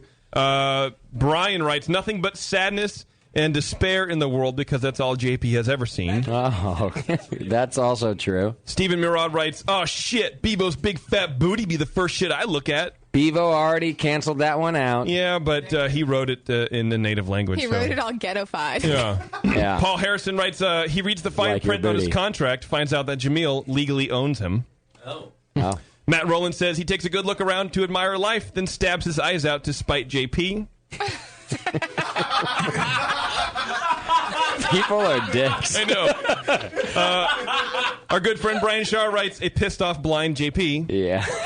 Yeah. And then last but very, very not least, Chris Rogers says, fuck you, Warren. I got to go with the sun. Pete the Dink. By the way, he's, I think, the most dominant Twitter game winner. Is he? This is not the first time this year that he's won. Is he still waiting for his last prize? Yes, he is. Bevo, you have to send Pete 2 prizes. Pete, this time, don't email JP. Email Bevo at thebrewingnetwork.com. Well, he She'll emailed send me, you both prizes. we didn't have anything. Didn't have any prizes, Right. yeah. Right. Bevo now has all the prizes. I in got her. I'm in control. She's got all the prizes. All your prizes are belong to us. That's our girl. Wait, what does that mean? Shake your prizes, Never girl.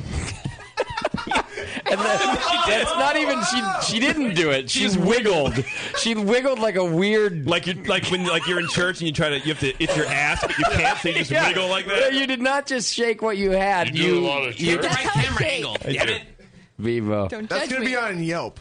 They wiggle weird at the hop grenade.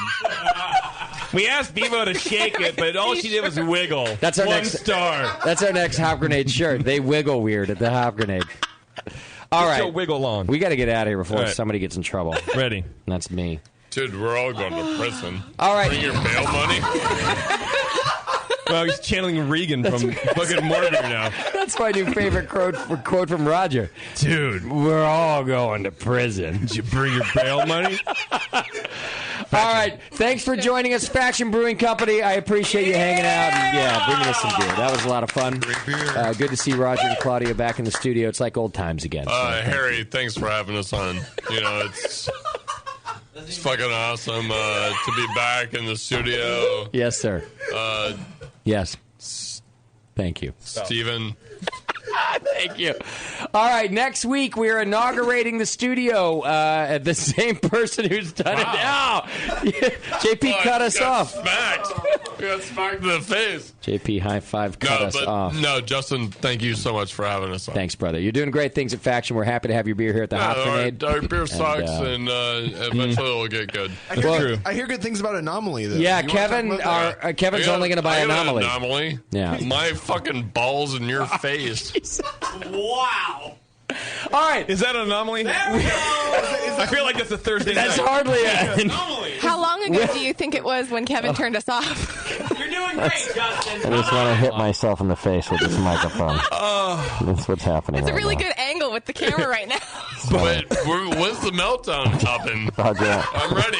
I'm ready for the meltdown. By the way, Warren, go home. I totally killed your wife and ate her. Don't care.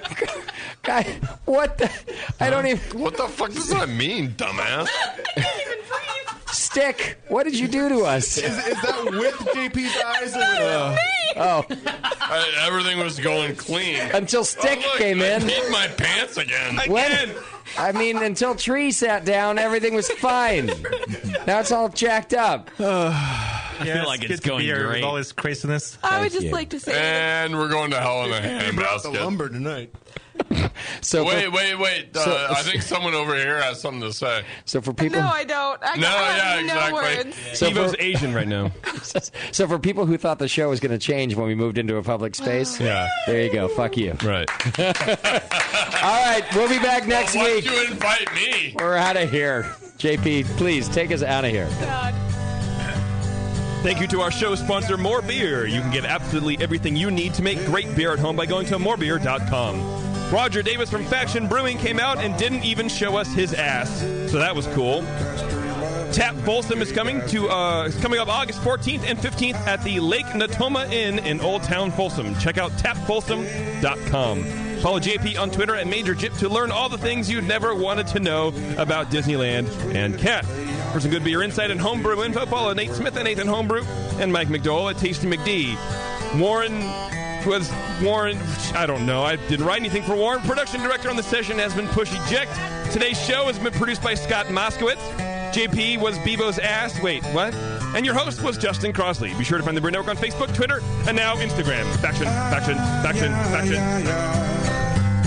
JP's an asshole. Justin's a nice guy